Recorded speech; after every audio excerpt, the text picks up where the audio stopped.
Good evening, jammers, and welcome to another episode of the Jams and Cocktails live podcast. I'm Brad Brock, and I'm joined, as always, here in the legendary JNC Lounge by the beautiful Miss Jordan Taylor. Hello. Thank you so much. Hey guys, we have a treat for you tonight. Our special guests tonight are our friend guitar virtuoso Vaughan Jackson and blues legend Joe Roy Jackson.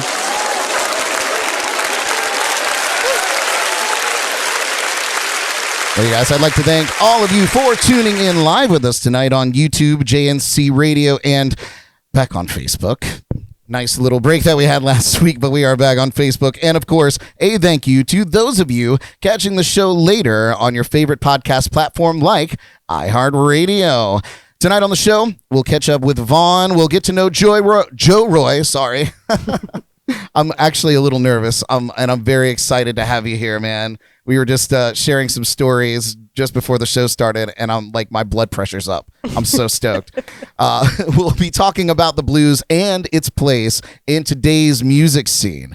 We'll chat all about some current events, entertainment news inside the Jordy Files. We'll play a round of Name That Tune with all of you out there. We'll put Vaughn and Joe Roy on the hot seat inside the Lipton tea. You know what this one's all about. And of course, we'll hit you with all of our shameless plugs. But first, I'd be remiss if we didn't start off the show with our shot of the week.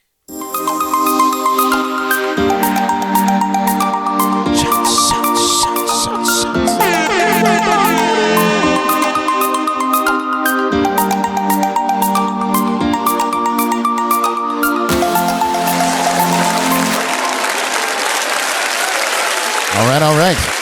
And because we're talking about all things blues this week, it is the Blue Kamikaze. If you've ever gone to college or partied at a college, you know this shot. It's 1 part vodka, 1 part lime juice, and 1 part blue curacao. You shake it well in ice, and you strain it into a shot glass. So we're going to move over to the lounge cam. And I'm going to toast all of you here. Thanks for being here in the legendary JNC Lounge tonight. And thank you to all of you tuning in live with us. Cheers, you guys. Right on.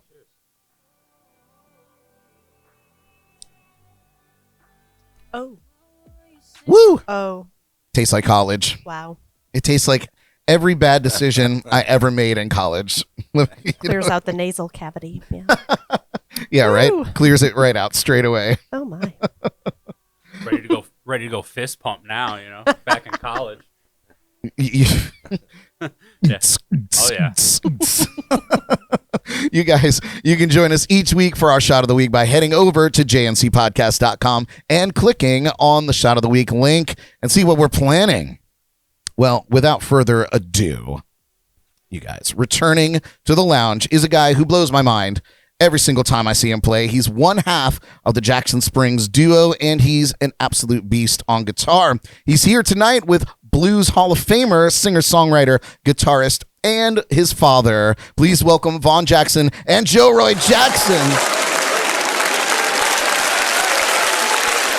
Welcome, you guys. Good to be here. Good. I'm glad, of course, to finally have both of you back here. Vaughn, the last time that we talked, you were waiting on 2 beautiful children to be born. So I'm assuming now that they've been born. Yes. And how are they doing? Tell us about the brand new baby life. So I had twin boys, Jordan Joseph and Jagger James. They're doing great. They're actually like humongous. They're so big. I can't believe how fast time goes. Like I remember them coming out and they're just fit in the palm of your hand, and now they're huge. Yeah. Like they're just growing so fast. Oh my gosh. And I also have a daughter, Ella. She just turned 2 in May. Wow. So yeah. We were talking. We did a lot of talking before we went live. We were talking, and we were saying you were saying that they're running around the house, and you were like, no, they're not running around the house, and I was like, no, they're running the house. Yes. That's what they're doing. Yes. Yes. Well, that's awesome. Time just rolls, man. Day rolls into night, and night rolls into day, and next thing you know, it's time to feed them again. And you finally catch like an hour of sleep, and you're back up, and so it's been a fun time, wild time. Yeah, no doubt. And Joe Roy, you are here and you've just met your new grandchildren in the person. So how is that experience getting to meet these new twins? Oh, they're beautiful. And we spend a lot of time since I've been here, and they just smile and look at me. You know what I mean? So it's all cool. Ella Ray's like real special, you know. Yeah. Comes over and hangs out. And we swimming. We swam all day. We ate all day. It sounds like a perfect day. Yeah, she's cool, man. Oh man, it's crazy. Like 2 years old, that's when they start like becoming the people that they're going to be. You know. She gave him an eye roll today too. Oh no! She's little Miss Sassy Pants. She's a princess. So she is my princess. It only gets worse. it never becomes less eye rolls. It only becomes more. No, they just get bigger. Yeah. Like him. Yes. You get bigger. And bigger eye rolls. Yeah. Jordan, did you ever give your parents eye rolls when you were a kid? Never. Yeah, sure. Believe that when I see it. Well, you guys, before we dive too far into chatting, I would love to get a song out of you. How's that sound? Go. Yeah? All right. Let's get you some verbs up here. And you guys, this is Vaughan Jackson and Joe Roy Jackson. Yeah. All right.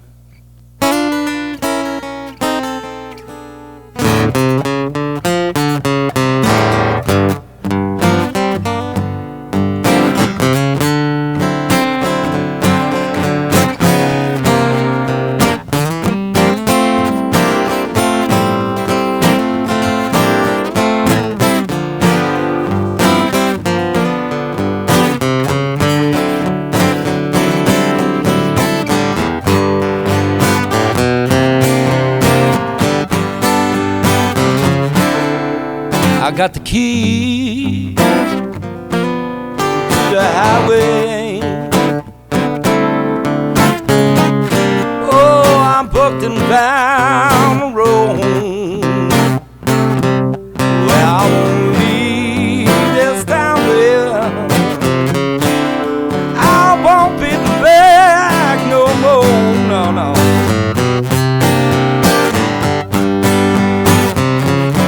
Cause when the moon peeps over the mountain, oh, I'll be up and on my way. Yeah, cause now you haven't done nothing, baby, but drove a good man to an early grave. Yeah.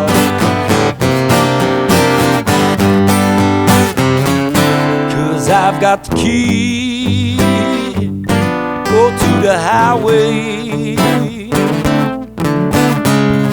Oh, I'm booked and bound the road. Well, I won't leave this town, baby. I won't be back no more, no, I won't. Oh, come on, Vaughan Jackson, play some blues for me now.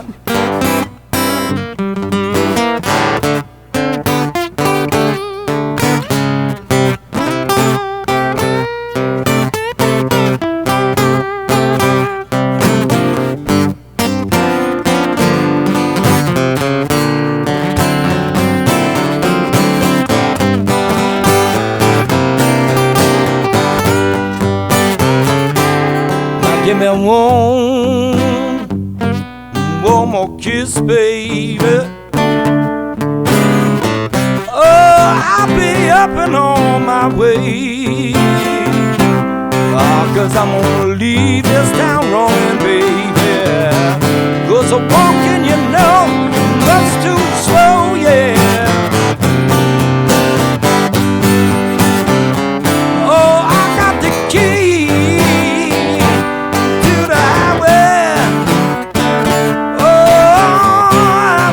Back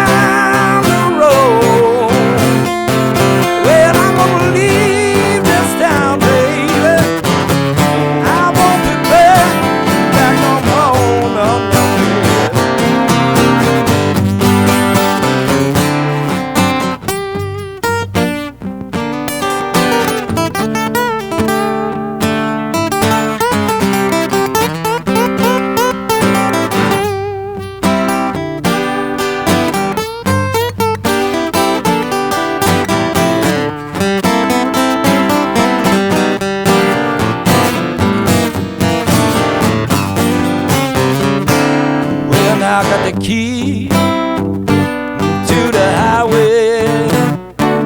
Oh, I'm looking down road.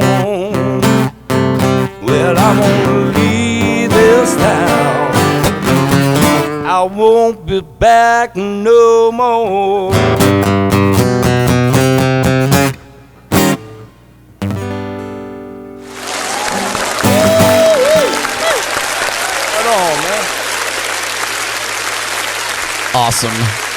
Awesome.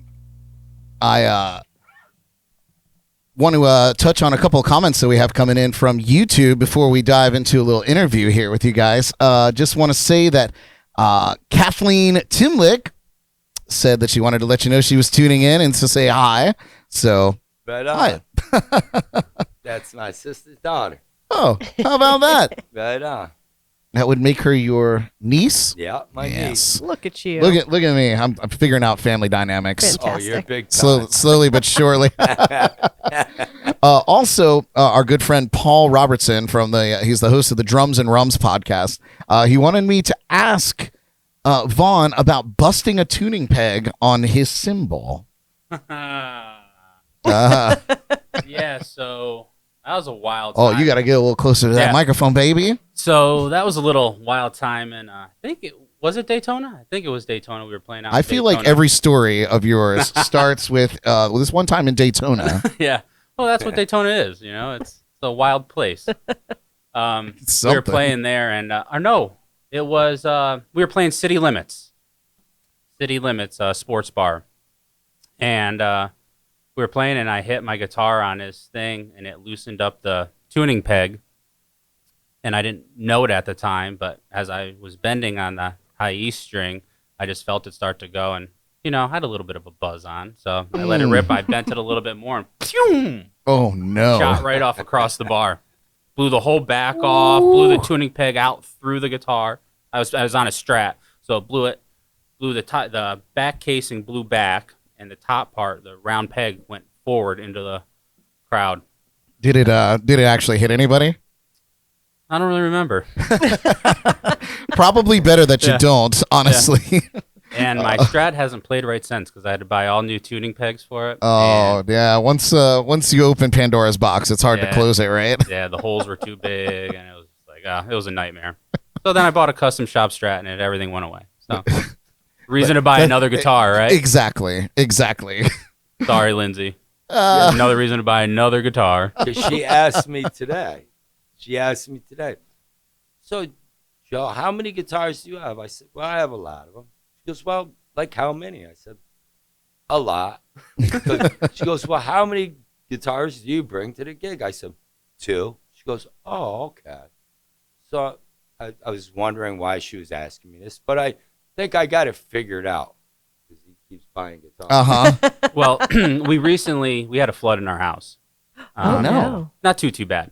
And then the boys came, so I had a flood in my house. The hot water supply line failed. Oh, no. And so it leaked out through both bathrooms and then into our master bedroom. And the boys were coming a week later.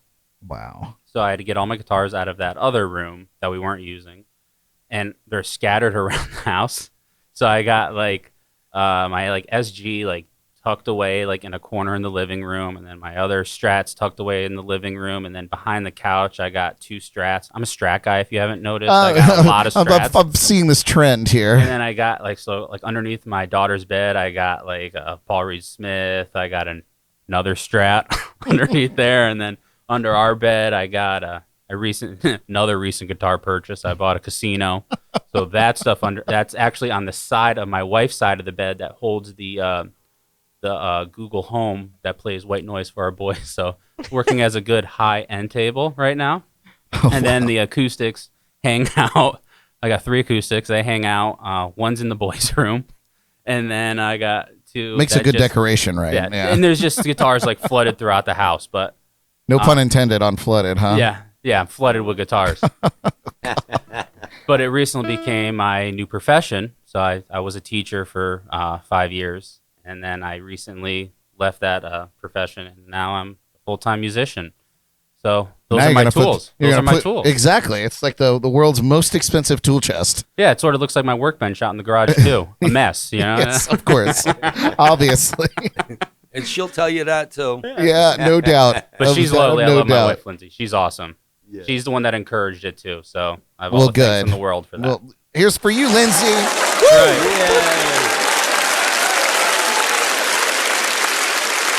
All right. Well, I do have some questions for you guys. As much as I love talking about your kids, man, because they're adorable. But we'll get back to it.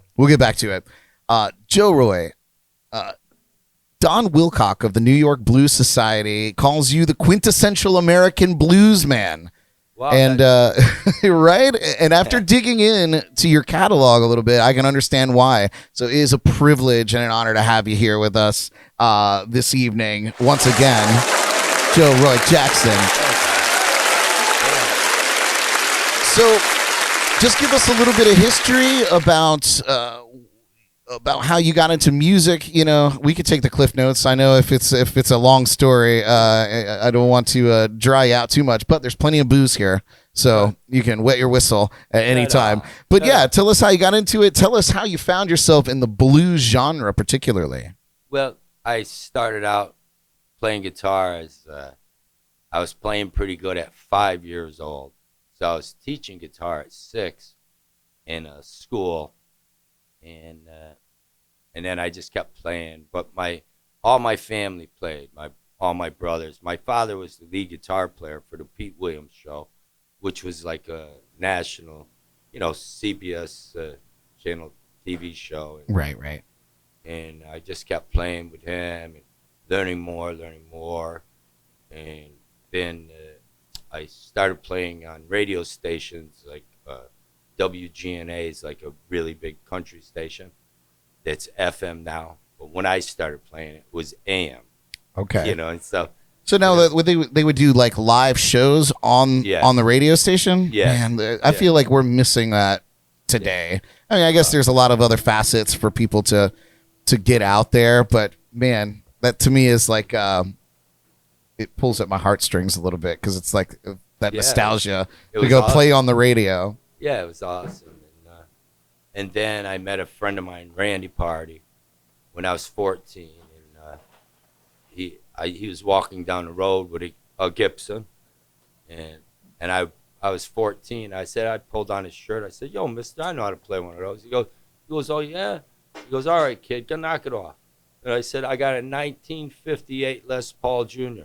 Stopped dead in his tracks. He goes, took his guitar off. He goes, "Let me hear you play." So I played for him. He said, "Come on with me. You're going to this bar. We're going to play over here." I said, "All right, let's go, man." So we went over there, and I played a few songs. Next thing you know, these people found out, and they came from Albany Symphony. They had violins and cellos. Next thing you know, we had like a jam session going on for weeks and weeks. And then I started a blues jam, and then I got older. And I started playing. But not that much older. You were 14 when that was going on. Yeah, then it just progressed more and more and more, and got to play with a lot of great players, and that was it. It was on my way, and just kept playing. Then I had kids. Yes. I had Vaughn. This guy right here. Yeah. Yeah. Then I had Vaughn, and I named him after Stevie Ray Vaughan, and his first birthday present was a guitar. Perfect. And then I bought him another guitar. Every birthday he got guitar. So do you see this trend? I can see the trend. I see the trend. Yeah. Growing up, though, our house was literally like littered with guitars. There's a guitar in every room. Sounds familiar. like your current house. Like most people go, like, I first learned how to play guitar on like this old like Sears and Roebuck's guitar, and then my parents got me like a good acoustic guitar, and then I got an electric. Like, I learned how to play like on like your Mary Kay Strat through a '63 Vibroverb. Like, I didn't Primo. I was very fortunate for that, because having a bad guitar like at a young age can set like really bad habits for players too. Sure. Like pressing too hard and really messing up your wrists and stuff like that. So I was very fortunate to have good playing guitars and easy learning guitars to make me want to play more. I feel like a lot of kids get discouraged because their parents buy them these cheapo guitars that don't really play all that well. They're not intonated. Yeah, and they hurt your fingers. They don't and, stay in yeah. tune. They start bleeding. Yeah. And they want to quit already. Yeah. Yeah. He wanted to be a drummer, first of all. So I bought him like top of the line drum set. And so we did our first gig together at a coffee house in El Plaza. And so I come to the end of the show. He says, all right, Dad. I packed up my guitar and my amp, my pedal box, and I walked out. And he goes, Dad, you need to stay here and help me? I said, you're the one who wanted to be a drummer now. So that was very short-lived, and that's why I became a guitar player, I do believe. And I had like a wall of drums. I mean, I had a set. Well, of course, when you want to become a drummer, I had a you Neil want Peart you kit. want the Neil Peart kit. I had that. I had Absolutely right. racks. I had cymbals galore, and that was it. Yeah, my drummer was trying to teach him, and my drummer, Eugene Daytree, his drum sets are just like out of this world, you know what I mean? But he would give me all of his hand-me-down stuff, all his cymbals, stands. They're not bad stuff either. I was going to say, it's probably great gear. Zildjian Yeah. K's, pasty pal rides, and like gay Yeah. hi-hats. Like Yeah. it was great stuff. It wasn't like cheap stuff. Yeah, it was, Right. Yeah, it was pretty hammering stuff. So he lucked out on that. And then I had another son, like a long time after. 7 years. Yeah, 7 Presley? years. So I had my son Presley, and he built me a guitar for my birthday. And he says, Dad, here, this is a 1957 Strat with the real parts from a guitar that started on fire. And he said, but this was all saved. So he bought it for me, you know what I mean? He put it all together, and that was cool, man. Presley Bone, we love you. Me That's and Vaughn awesome. still love you, man. It's awesome. I just want to say we got a comment coming in from War Dog. Oh, And War Dog, so Las this is Vegas. JD and Warren saying good evening to all from Vegas. So happy we could subscribe to Jams and Cocktails and see the great Joe Roy Jackson play tonight. Thanks, JNC. You are welcome. You are welcome. We're welcome. They are the most beautiful people. They brought me to Las Vegas to play on the Counting Cars program. You ever saw that, Counting Cars? It was on History Channel. Maybe The I've guy seen who it has then, like yeah. the long hair, wears the bandana. Oh, yes. Yeah. Okay. And you played on that program? Yeah, so they picked me up at the airport, and they said, well, Joe, you got like 10 minutes to get on stage. So we fly from the airport, and it's on my birthday, like we are right now. And we flew to the club, and we get there, and I start changing out in the parking lot, you know what I mean, because I just got off the plane, you know what I mean. So That's that rock star life, you know. and they said, Joe, relax, man. Come on inside. You got your own place in here, you know. So we go in there. I walk in the room. There's bottled Grey Goose, Jägermeister, Coors Light, and a girl serving me. And then they close the door. You can change in here. And then come out. And they said, all right, man, you can sit here and chill for a second. I said, you got me running like this crazy, and I can chill now. And now I have time? And no. But then they brought me backstage, and then I walked on stage, and it was killer. What a great show, and I love those two. War Dog, JD, I love you to death. Yeah, they're my baby. That's my boys. I How love you. fun. Awesome. Well, Vaughn, I have a question for you, man. You are likely, and I don't say this lightly, I don't know. You are probably the area's best guitar player. No, I'm going to tell you, man. I'm going to tell you, in my opinion, I feel like you are probably one of the most understated guitarists in here, because every time I see you with Jackson Springs, you know, you just find your spot and you're just doing your thing. But I'm watching and I'm listening and I'm like, oh my God. And I've even told Jordan, I'm like, Jordan, look. I was like, do you see what he's doing up there? I was like, he's like so tucked in behind what else is going on. I was like, but do you see what he's doing? So I have to ask, how much of an influence was your dad's music growing up on your own guitar playing and your own style? Oh, a lot, of course, because it's what I'm hearing around the house. But also, too, like, him being a great musician that surrounds him with other great musicians is me as a kid going to these clubs at like 8 years old. He got to play with some pretty heavy cats. It's awesome. That liked him and that they're just unbelievable musicians, and they oh Vaughn, no, you're doing that wrong. Do this, do this, do this, and then nothing like being coached by the absolute best. No, but it helps though. Like I said before, those bad habits, right? Like as guitar players, like learning the right way and like learning where to go from someplace. Like what I do in Jackson Springs is Chris is a great artist. Mm-hmm. He has his own thing, and I just try to fit in wherever I can. So as you're younger, you want to be that shredder, that guy that plays all this crazy stuff, right? But as I get older, it's like finding melodies and finding where you can sit in a mix with those melodies, backing somebody else up, and serving the song. Sure. Not a lot of people serve the song anymore. They just want to put their imprint on it. Yeah. But it sort of is your imprint, but it's not. It's somebody else's song. So you got to do it justice and fit in wherever you can and do it right. So that's what I try to do. I try to do little nuanced things. And then when it's time to go off, Chris will step away from the mic and it's time to go. But it's a great dynamic that not gonna lie, man, I've seen some wild stuff come out of you. The one thing that comes to mind was when we came to an event. It was actually a Paul Robertson Drums and Rums event down in Jupiter, and we were at what was the name of that place? Nitrogen. That's right. And same kind of deal, like it was kind of like a buzzing room, and there was a lot going on. But you guys were jamming on stage, and I was just mesmerized, honestly. And I'm not trying to blow smoke up your ass because you're here, but seriously, like I'm blown away. As a guitar player myself, it's really cool to see people that are in another caliber. And you're there too. You just don't know it yet. Maybe it's within me, or we're gonna get really philosophical. I saw a video of you. I showed him. Killer. We stayed up the first night he got here until like 3 o'clock in the morning, drinking beers out on my back porch and playing stuff and shooting shit. And that's awesome. I showed him his stuff, and I was digging it because I was just in Oneonta. I got to tell you this story real quick.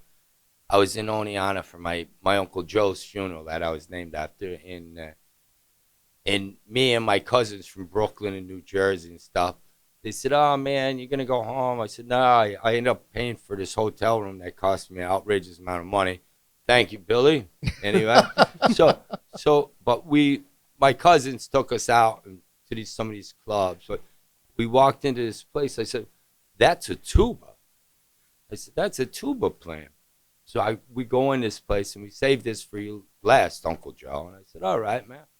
So we go in there, there's a tuba player, a guitar player that's playing drums, right? And another bass player.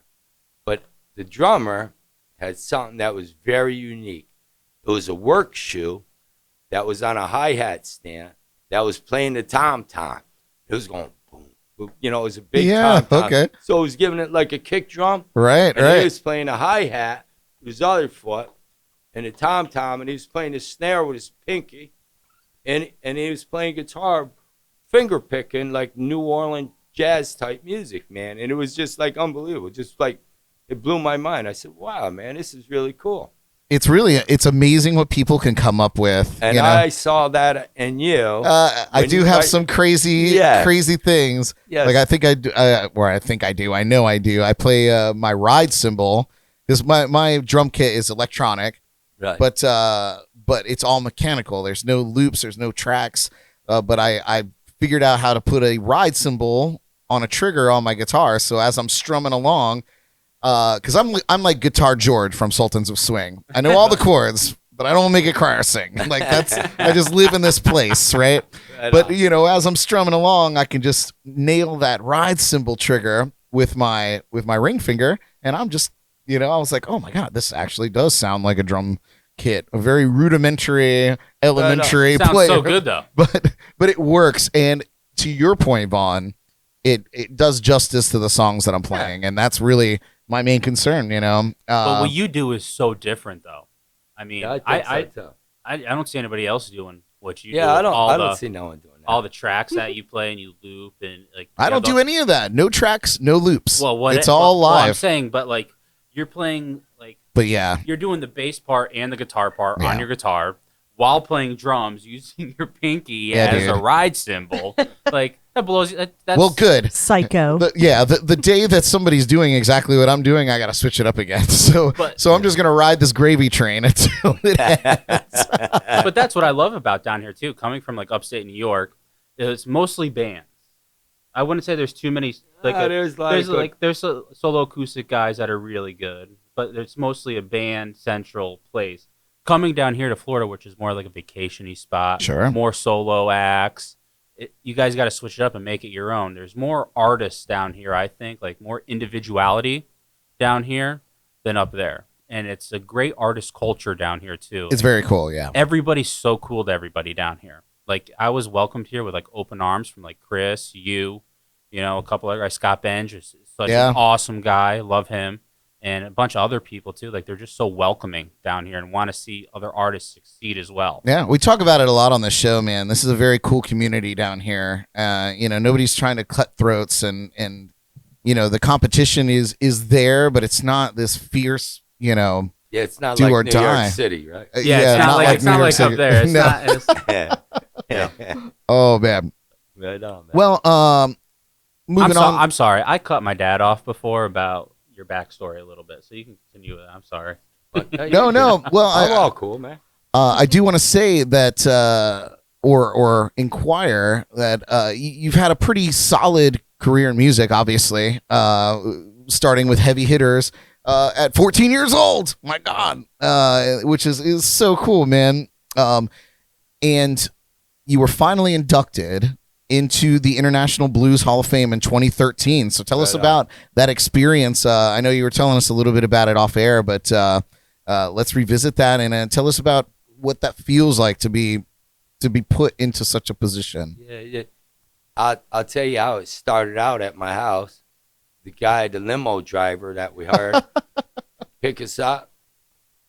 His limo broke down. He couldn't pick us up no more. Oh, my God. So a very good friend of mine, Larry Daly, we called on the phone, and he says, man, I'm on my way to church. And he says, but you know what? I think the Lord wants me to do this. So he went home, got one of the limos from the funeral home, drove up, picked me and the band up, and drove us to Saratoga. That's where I was inducted to the Blues Hall of Fame in Saratoga, New York. Mm-hmm. And that's how it started out, you know what I mean? So it was like a really true blues thing, you know. It was just, you know, man, you know. You showed up to your Hall of Fame induction in a limousine from a funeral home. Oh, absolutely. I don't think that you could get any more blues than that. I don't think it's possible. Yeah, absolutely, you know what I mean? But you couldn't tell because I was on that same road before. I did a music video for MTV on the road, and the band was in the family's funeral limousine, but I was in a 1961 Cadillac. Solid. You know what I mean?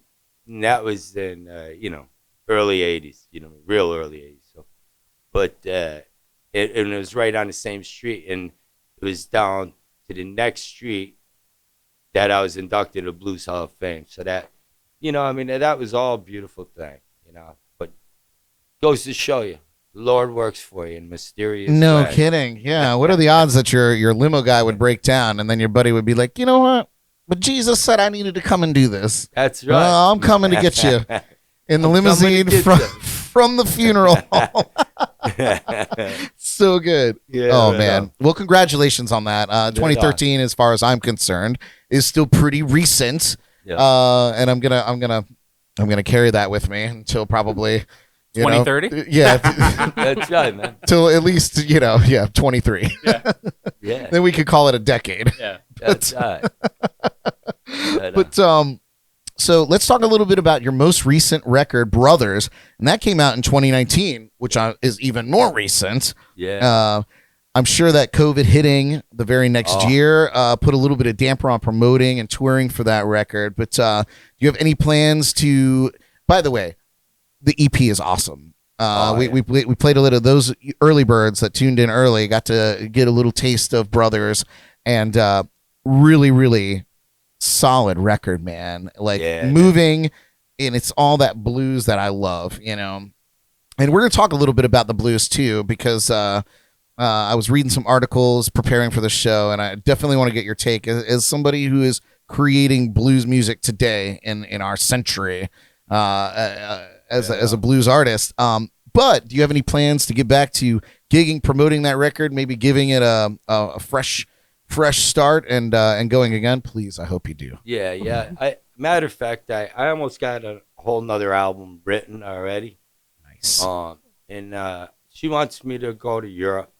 Mary Lou, which is my manager. You wave to that camera right there. They'll see you up there. It's like, hi.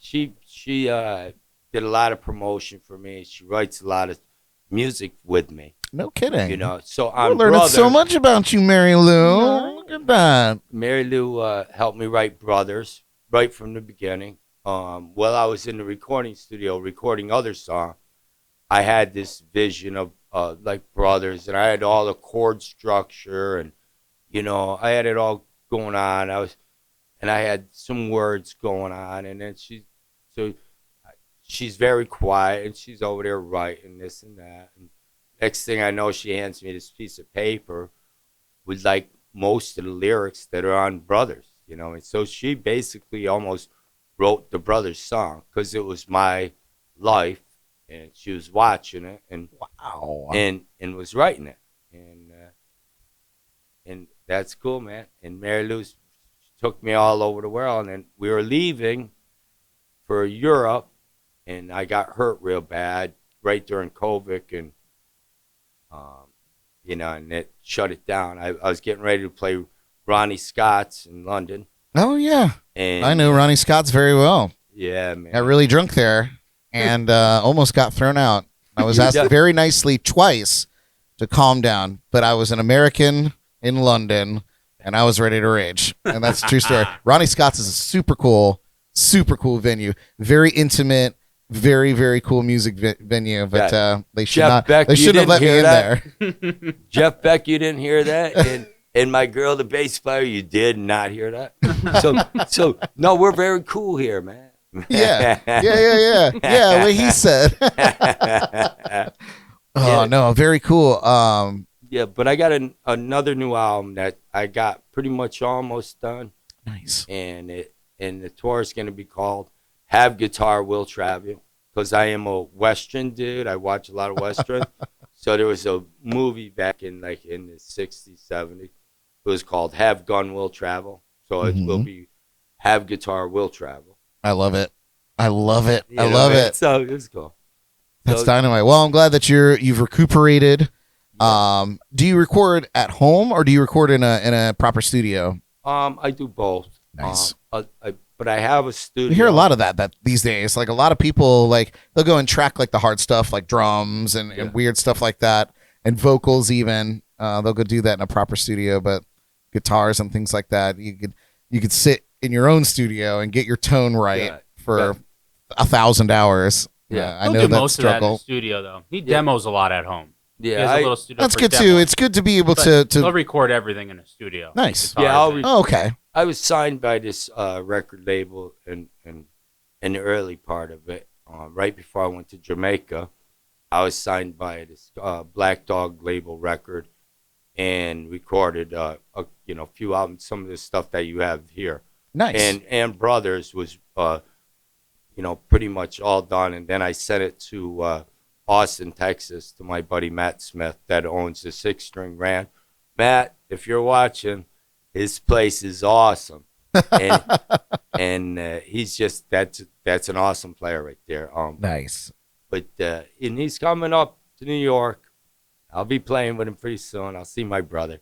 But he mastered it for me, and it's out, and he hooked me up large on that one. I'm on every jukebox pretty much majorly in the world. And I'm on everything, Spotify to whatever. You can play the albums, It's very cool. Yeah. And it's awesome. I'm from the time that Vaughn was telling me about you and some of the stories, I was like, dude, does your dad come to visit you ever? Does he ever come down to visit? I was like, I have this little show. And we talk about music. I'd love to geek out over some of these stories, which we're definitely going to dive a little bit more into. But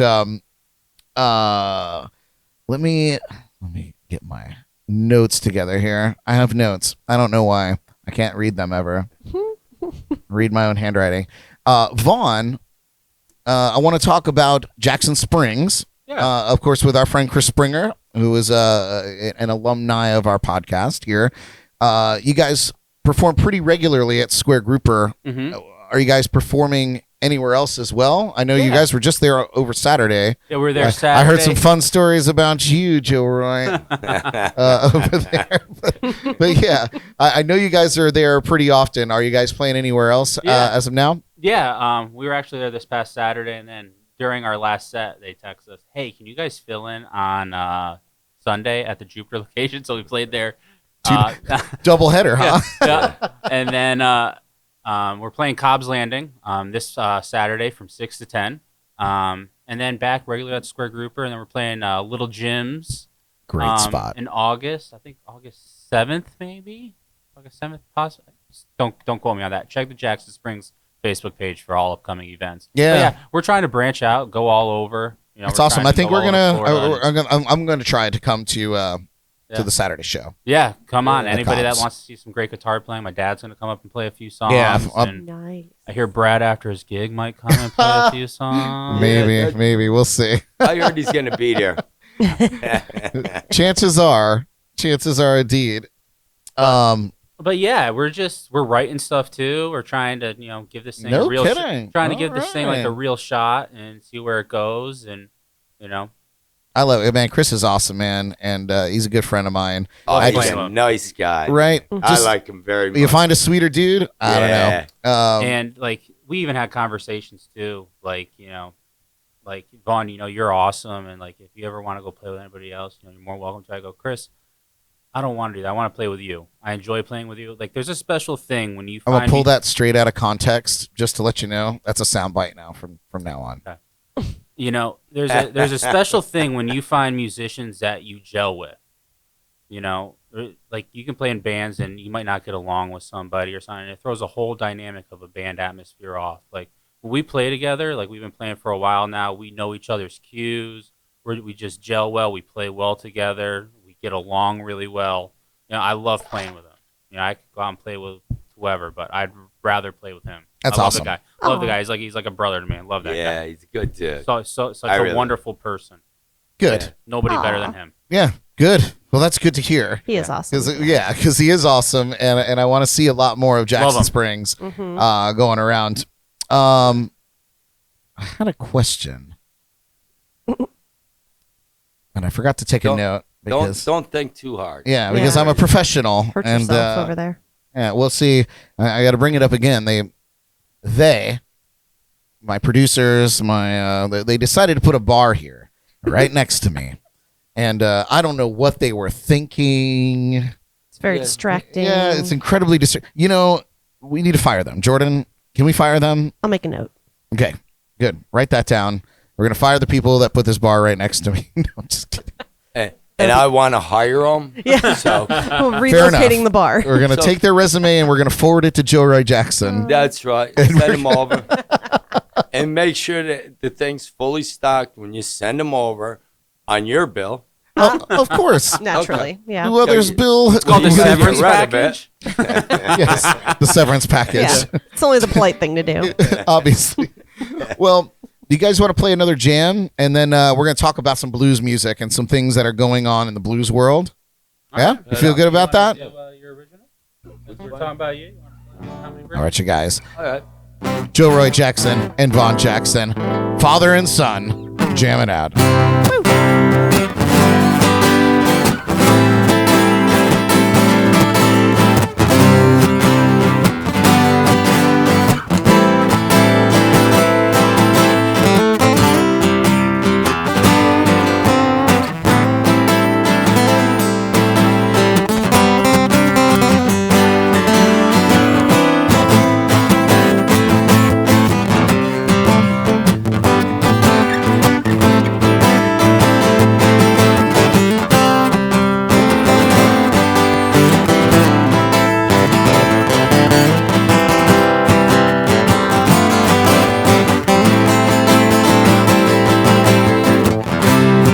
Made my way back from West Coast.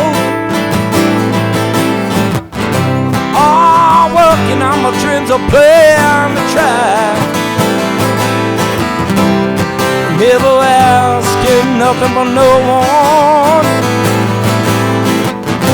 All I did was try to hitch a ride. Oh, 'cause I've been shot down and brought up on charges, baby. Knocked down, baby, but I stood right back up again, yeah. I got to know which way's my turn, baby. How many bridges must I burn?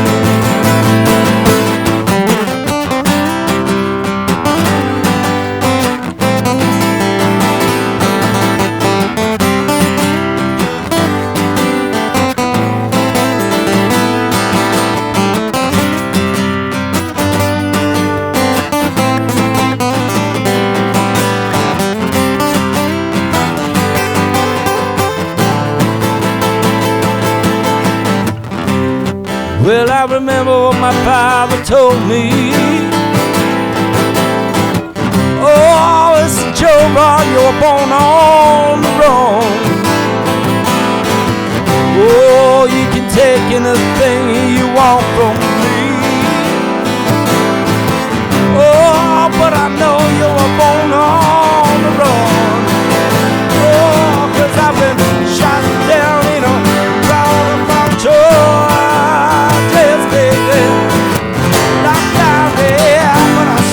Back up again, yeah. I got to know which way's my turn, baby.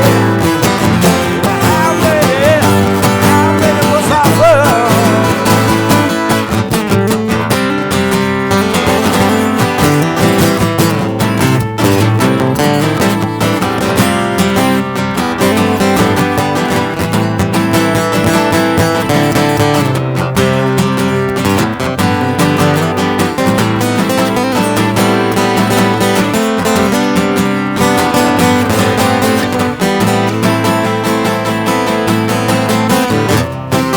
I remember a time back in the old days. Oh, I was shopping around, having a lot of fun. Well, my mama said now it's over. Oh, she said, Joe Roy, it's on the run. Oh, 'cause I've been shot down in a lot of poncho.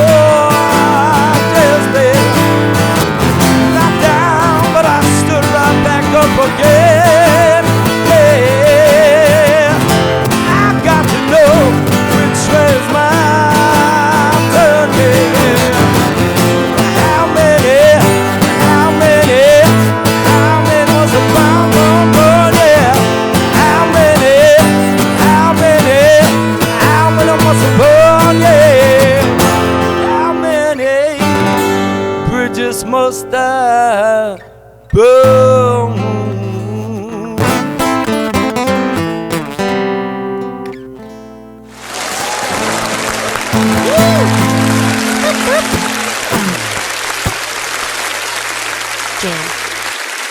So great. Awesome. Looking at our comments here, just want to say that Pam Sizemore says, no Joe back in the day when he was 15 or so, playing at Beef and Brew. Beef and Brew.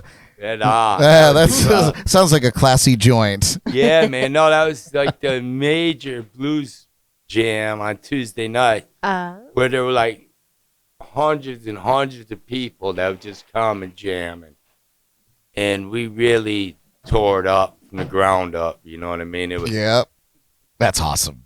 Awesome. Let me see. Nancy Timlick, who I'm assuming is your sister. Yeah. She said, hey, Vaughn, and Nancy loves you, and Joe, your sister, loves you. Watching live. Thanks, Nancy, for watching live. Right awesome, man. You guys got some fun people out there. And Presley chimed in. Who's that? Presley, yep. He said, that's my son. Killing it, Dad and Vaughn. Hope you guys are having fun. Oh, my voice. Yes. That's my youngest boy, and he can play guitar. He should have been here with us. Oh. But his girl got a new job, so they had to stay home. We had all planned. They were coming here. Are they? 'Cause Is he in New York too? I'm going to turn 60 years old in a couple of days, you know. Yes. Happy birthday. Yes. Yeah. Happy Early pre-birthday. birthday. So when is your actual birthday? Friday. Friday. This coming Friday? Yeah. Oh, well, that's like what? That's not 2 days tomorrow. away. I don't know. My sense of time is completely skewed coming now. Don't talk to me about time. Fair enough. Fair enough. Womp, womp. So the blues, it's a genre that I feel like is going to be here forever, but I feel like it's a genre that is losing traction with a younger group. You know, obviously you're going to have kids that grow up listening to the blues, B.B. King, Eric Clapton, even, you know, who's more on the pop side of blues. It really kind of brought the blues into pop.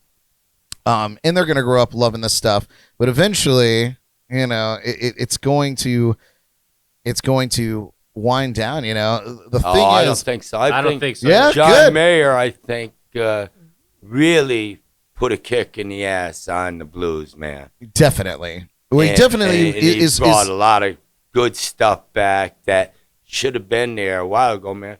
But there's great blues players, and that music will like never die. The blues will be here until, you know, after my life, his life, the kids. God willing, I hope so. And Yeah. I guess my point is not so much that the blues is ever going to die, but playing in clubs. yes, but Clubs yeah, have become DJs. right. You know, Yeah. blues as a business, I guess, for lack of better words. You know, you used to be able to be a blues artist and go make a living, and a good living at that. You know, and sell million records and do your whole thing. But there is an incredible amount of young blues artists that are hitting the streets. I was actually just reading Marcus King. Yeah, I was reading an killer. article today that Alligator Records, I guess, would probably be the most prominent record company for the blues right now. They're celebrating 50 years. 50 they're years awesome, in business. I love you, Alligator. Woo! Joe, I love you. You know, A lot of my friends are on that label, and I just never tried for a label. So, I had a couple good chances but I had kids, so Yeah. I never really went any further with it. But Alligator, I love him. The Tinsley Ellis is like a cool friend of mine, and there's a lot of people on that label that are just awesome. And thank you for having that, man. Yeah, well, some names that come to mind for me: Tommy Castro. Tommy Castro. I'll tell you a little bit more about Tommy in a minute. At least my experience with him. Selwyn Birchwood, who, in my opinion, is somebody that's really front running the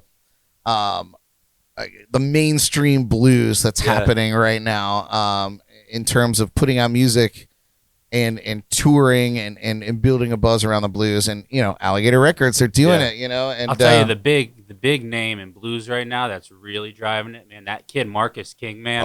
That kid. Yeah, if you haven't heard of Marcus King, anybody out there, go check this dude out. I'm gonna have to check him out. Jordan's taking notes. To him in a car. He plays like a Gibson like ES like 364 or something like that, like the one with the tone dial, like Freddie King had.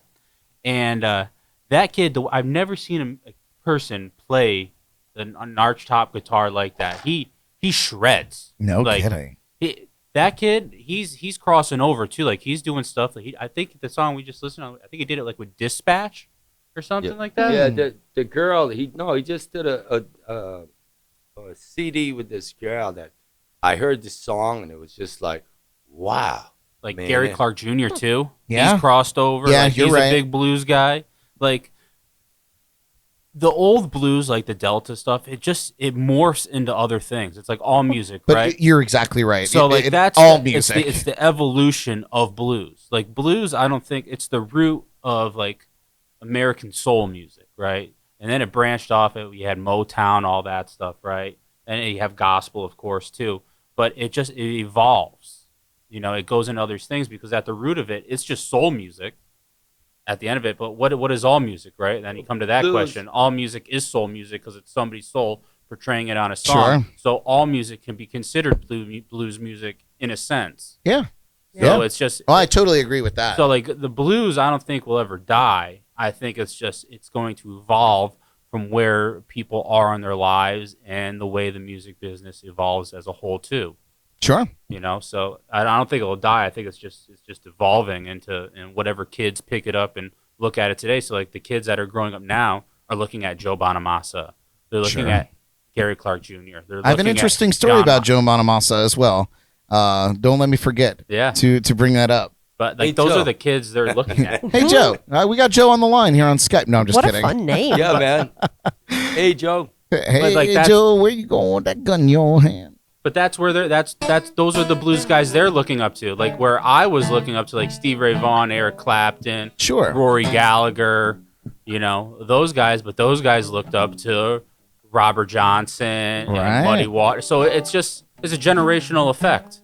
Well, it's interesting. I read this article from Buddy Guy. It was an interview with Buddy Guy, and he basically came out and said, "I'm worried about the future of the blues." And he basically said today, however, Guy, he worries that far too few people are hearing the blues from anyone. And he said before B.B. King died, it was something both musicians spoke about at length. He says, and here with Green, I'm not sure who Green is, but he says he describes the mission passed down from Muddy Waters to keep the blues alive. Yeah. And so Buddy Guy was worried about it. But I guess you're right in a sense that the blues has to evolve, and maybe he's worried about their blues. But, but their struggles and stuff are different now. Like it's the same thing. It's generational, right? It's that generational gap, right? But if you do what we did as musicians, right? What do? We found the artists we liked, right? So I grew up loving John Mayer, right? So I look back, he was a huge Stevie Ray Vaughan fan. Stevie Ray Vaughan was a huge Jimi Hendrix fan. You go through the lineage. You go through the lineage. So that's how they'll find it. It's not going to die. It's just going to live on in legend. Well, what's really cool is we live in such a time where music is capsuled forever. Like records of the past, vinyl records, they deteriorate. But like we put all our music and all of our worldly knowledge in the cloud, and it's available for anybody at the click of a button, and you pay $15 a month for it.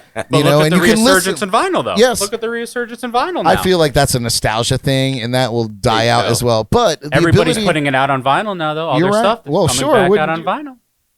Speaking of interesting ways to sell music, the story I wanted to tell you about Joe Bonamassa. So, as a blues artist, Joe Bonamassa, I imagine he's pretty much the personification of the blues right now. I would say he's probably the front runner of mainstream blues. You have your John Mayers, who's more of a pop artist. Eric Gales. Okay. Eric Gales. Yeah, I see you there.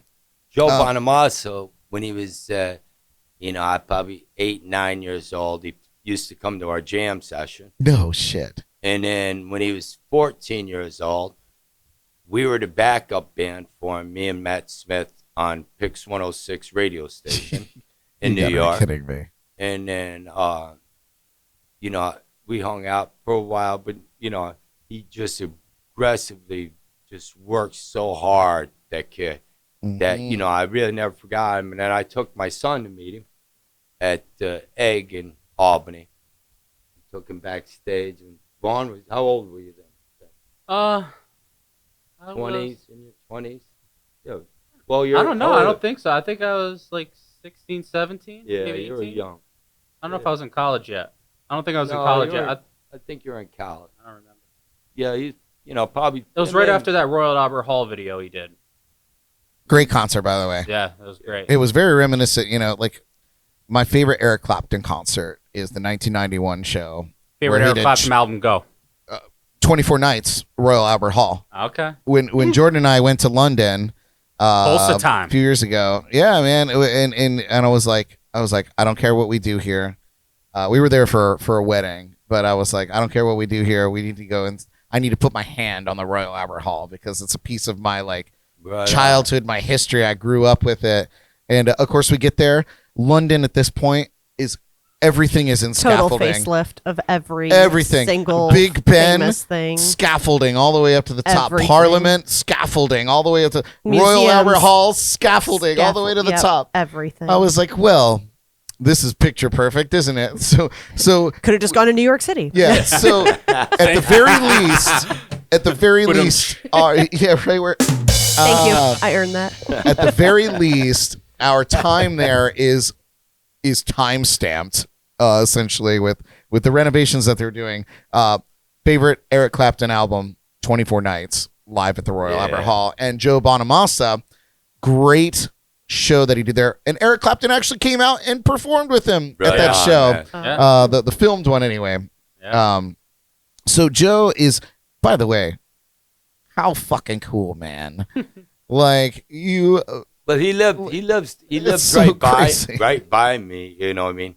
He lived in Utica. His father owned a music store. Right. And it still does own a Yeah. music store in Utica. So, and that's not far from my house. And I have a couple houses. I have one that's in Salisbury, which ain't far from there. And Great steaks. No, I'm just kidding. I'm kidding. Dude, no, I'm you gonna- ain't lying. No. They got great steaks. So, but he was very, very, aggressive as a kid playing. Right. You know? And you could see in him he was hungry, and he could. He came across that way in the special. I wish the he'd Royal go back Albert to Hall playing special. a Strat. He was so great playing a Strat. Yeah. Well, man, people he liked- find well, their did- thing. Did you know? hear what his favorite guitar was? Is that like a 55 hardtail Strat he has? He goes, "It's my favorite guitar." So, Well, once a Strat guy, always a Strat guy. Let me tell you how Joe Bonamassa is bringing the blues into the 21st century. Right. So, are you guys familiar with NFT?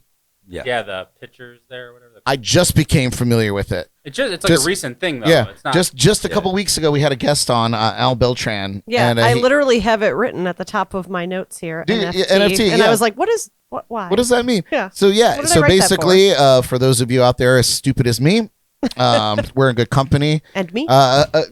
NFT is apparently a digital image or a music file or digital file of any kind that is registered to a blockchain, similar to cryptocurrency.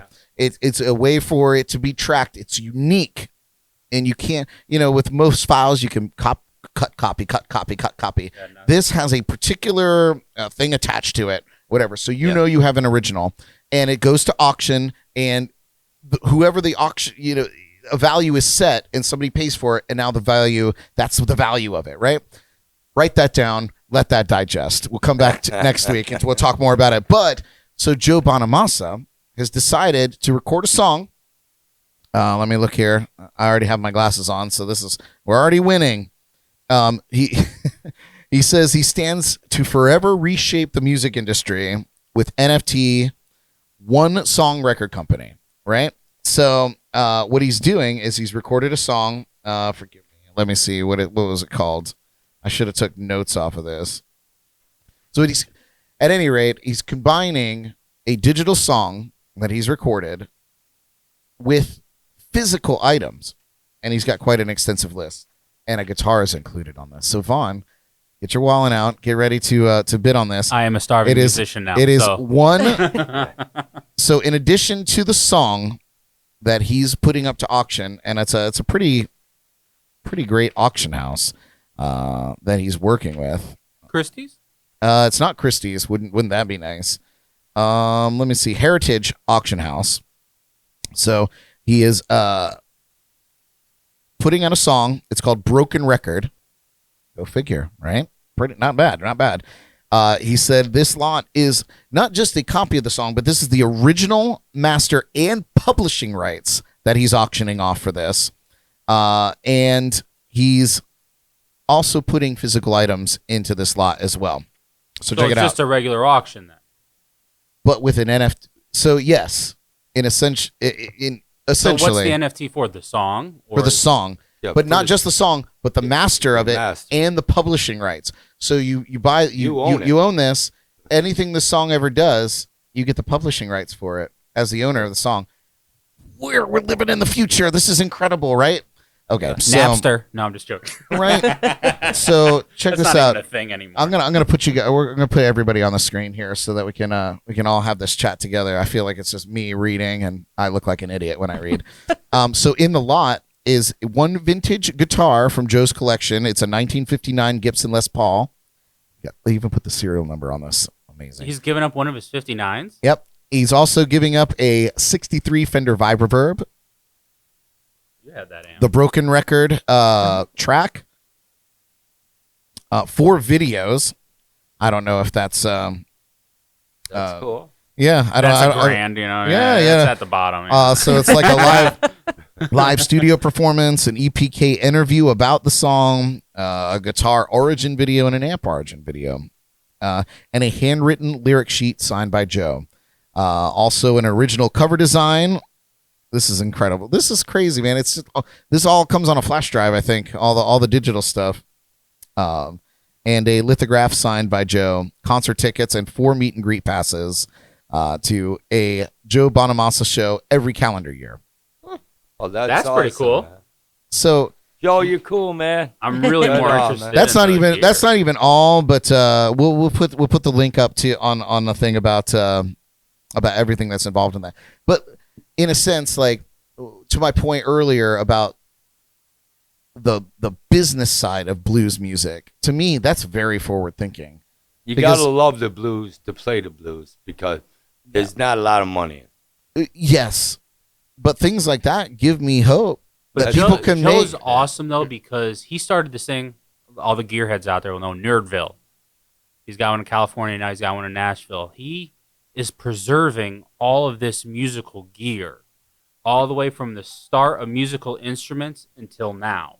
Like a lot of vintage gear guys are a little upset because he's buying all this stuff and he's just collecting it and stashing it for his museum. Right. And they're like, we want it, but we wanted to play but it. he's got like every guitar from every year that was ever made. He's got every amp from every year that was ever made. And he's just procuring this stuff so that people understand what these instruments are. Like without these instruments, none of this music would be here. Like Jimmy Page, 59 Les Paul, right? All those videos you see of him playing that, I mean, that's that sound, you know? Right. Like, it's like he has that stuff. And it's just a beautiful thing to see him curating all this stuff to go into a museum that people can look at and respect, that are gearheads, that are like, wow, that one of those made it through the war, because you Right. know the war people chopping up supers and making Sure. them combos and Well, chopping up especially when amps. you had Eddie Van Halen yeah. that turned around and took a perfectly good guitar and just Frankensteined it. Well, try you to know? find a super lead, a 100 watt super lead that's original. Yeah. You can't anymore. Right. You know, they've all had different transformers. I mean, they're not really out there that much anymore. But for a lot of people that want that sound, that's it. I mean, a lot of the new stuff's good too, but there's nothing like a vintage instrument. Well, sure. The parts were probably made by things that are banned now. Yeah. In most countries, most corners of the earth, really. Yeah. You know, Custom I think- Shop does a great job, but it's not the same. It's not the same. Yeah. I think most old blues players played whatever they could get. Yeah. It didn't really matter if it had a name on it. You know what I mean? Like, I'm sure Muddy Waters and But they had that gear during that time, so that's that. Like Gibson and Martin, you know, they came out. like an old National, like Yeah, National. Dobro. Yeah. Like you can't touch those now for less than like $5,000. But like that's like those old, like, you know, Robert Johnson stuff, you know, Kev Moe stuff. Like a lot of that stuff's done on. Oh those God, old- Kev Mo, don't get me started. Oh, I love them. Love him. Yeah. Him and Taj Mahal, man. We'll talk a bit about that. I just need to call somebody out real quick on YouTube. There's a comment said, "Hey, just popping in, Grapes Jam session. I'm assuming that this person wants me to pronounce their name because they say try to pronounce that, Brad. And I'm gonna say Sukia Jackson. Sakaya. You were debating between the two words. I suck again. Stumped you. Sukaya. Yeah, that's my sister's daughter. Another one. Ah. Oh, Sakaya. She's beautiful. Well, your name is beautiful. I'm so sorry that I butchered it, but I'll never forget it now, Sakaya. He tried to do that to me too, Sakaya. So I just have a couple more questions, and then we'll take a little break. I'm actually going to feature a live video of the Joe Roy Jackson band. That way we can all have a little pee-pee break and a little drink filling break, and we can take a second. But it's forgive me, not Ramblin' Man, because that's Allman Brothers, but Ramblin', just Ramblin'. Got it. So it's going to be that song that we're going to feature with the band there. But I need to say that some of my favorite times performing on cruise ships was when we would host the legendary rhythm and blues cruises, right? And I got to hang with artists like Taj Mahal, Tommy Castro, Kenny Wayne Shepherd Band, Tab Benoit, rather. Yeah. Just these amazing blues artists, right? So I would like to know, Joe Roy, if you'd ever considered doing a blues cruise or anything like that, like a music festival on the high seas. Matter of fact, I am writing a song right now, and I was going to get in touch with Kenny Wayne Shepherd to find out. He just did a great song with a good girl that I know, you know what I mean? And I just wrote a good song that I think he's going to dig, and so I'm going to ask him about it and see if we'll play it together. And he's a great dude, man. I've done two cruises with him, and did you do the blues fan or which? The legendary rhythm and blues cruise, are the cruises that I did, and like the Delbert McClinton, or no, is it just called legendary? I did. Well, it was called the legendary rhythm and blues cruise, but I did do the Delbert McClinton cruise, and I think that's called the Sandy Shoes or Sandy. That was Sandy my old band that we used to play that a lot of the shows there. Jim Anderson, the Blues House Rockers. No kidding. Yeah, they used to host it, and they did all the jam sessions too late at night. Right. The rest of the band. The Pro-Am or the. Oh yeah. Ooh, stay up all night long. Yeah, I basically did. I don't even think I slept on those cruises. So you've been on those cruises before? No, I didn't do one. I was asked to do one. I played at Hunter Mountain, and I met the guy that was doing them. It was called what was it called? Blue. You got to pick that microphone up there. Hear me? Yeah. Yeah. Blues Inn. It was yeah. production company. Huh. Yeah, I don't know the production company that put it on. I just know that it was the legendary rhythm and blues cruise, and then of course Delbert McClinton's cruise that he put on every year. And he actually, I think I was on one of the last ones that he did where he was there, because my man, he's not poor guy. I'm not gonna ever say poor guy because Delbert is the man, but he's 80 now, and like that's a lot. 80's the new He's 60. young, man. Yeah. He's young. God, Delbert, don't listen to him. Seriously, my man. I hope he's not tuning in tonight. But seriously, you want to talk about a performer? He will man. after that. Yeah, right? Fair enough. Hashtag that in the video. So true. Delbert won't do it. So true. Yeah, right Oh my on. gosh. But yeah, I know that cruising is starting back up again. Is that something you might consider doing, or Mary Absolutely. Lou? Is that something you might pursue to as Joe Roy's manager to get him onto something? I'm just trying to come up with a reason to go cruising again. And a blues cruise. I have already Yeah. for the past 7 years. Oh, I good. haven't gotten an answer yet. Dad doesn't That's okay. like So boats. if you know somebody that I Yeah, can no, contact, I'll do it if you're gonna go on the boat with me. Yes. And if it starts to go over, you're holding my hand and we're jumping off together, and you better save me. That's all right. I lived for 6 years on a cruise ship. No lie, off and on. But for months and months, for most of a year at a time, for 6 years, I lived on a cruise ship. He learned how to drive the lifeboat. So I it'll did. be good. I'm He very. knows how to drive the Yeah, lifeboat. he's I do. certified. Or I'm scared. I do. I don't know if I'm certified anymore. Dad's afraid of flying and like cruise ships, like boats. Well, I'll don't tell be you like- what. Don't like to be trapped in the air or the water. Don't. His feet are on As solid his land. manager, he'll do it. No. Yeah, okay. All right. But he'll drive a snowmobile like 120 miles an hour with no problem. Yeah. That don't bother me. Over the lakes, the frozen lakes. Oh yeah. Oh yeah. I just want to put this into perspective for you, though. When they say that I was certified to drive the lifeboats, you have to understand that means most of the entertainers were in charge of the safety of the ship. And we were the biggest drunks on the whole boat.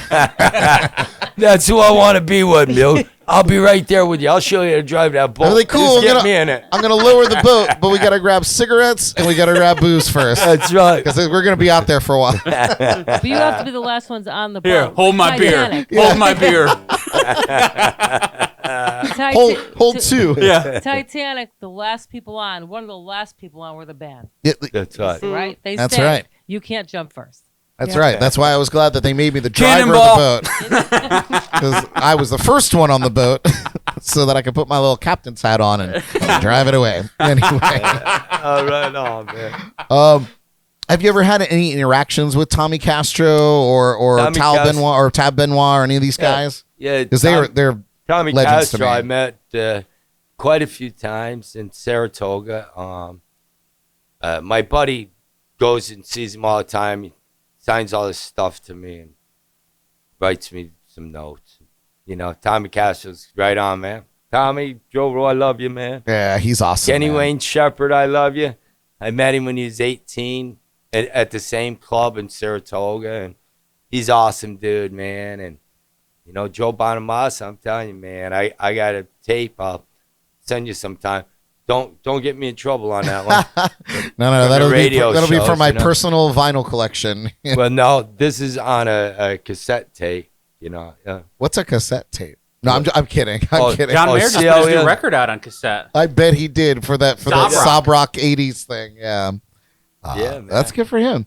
I just have one more question for each of you before we take that break. All right. That I desperately need. Me too. Good. Good. We're all in the same boat. My back teeth are floating.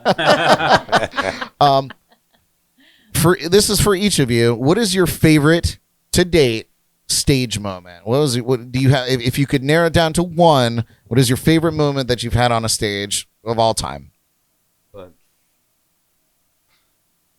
If you tell me it's the folding chair one, then I get it. No. 10 years old on my birthday.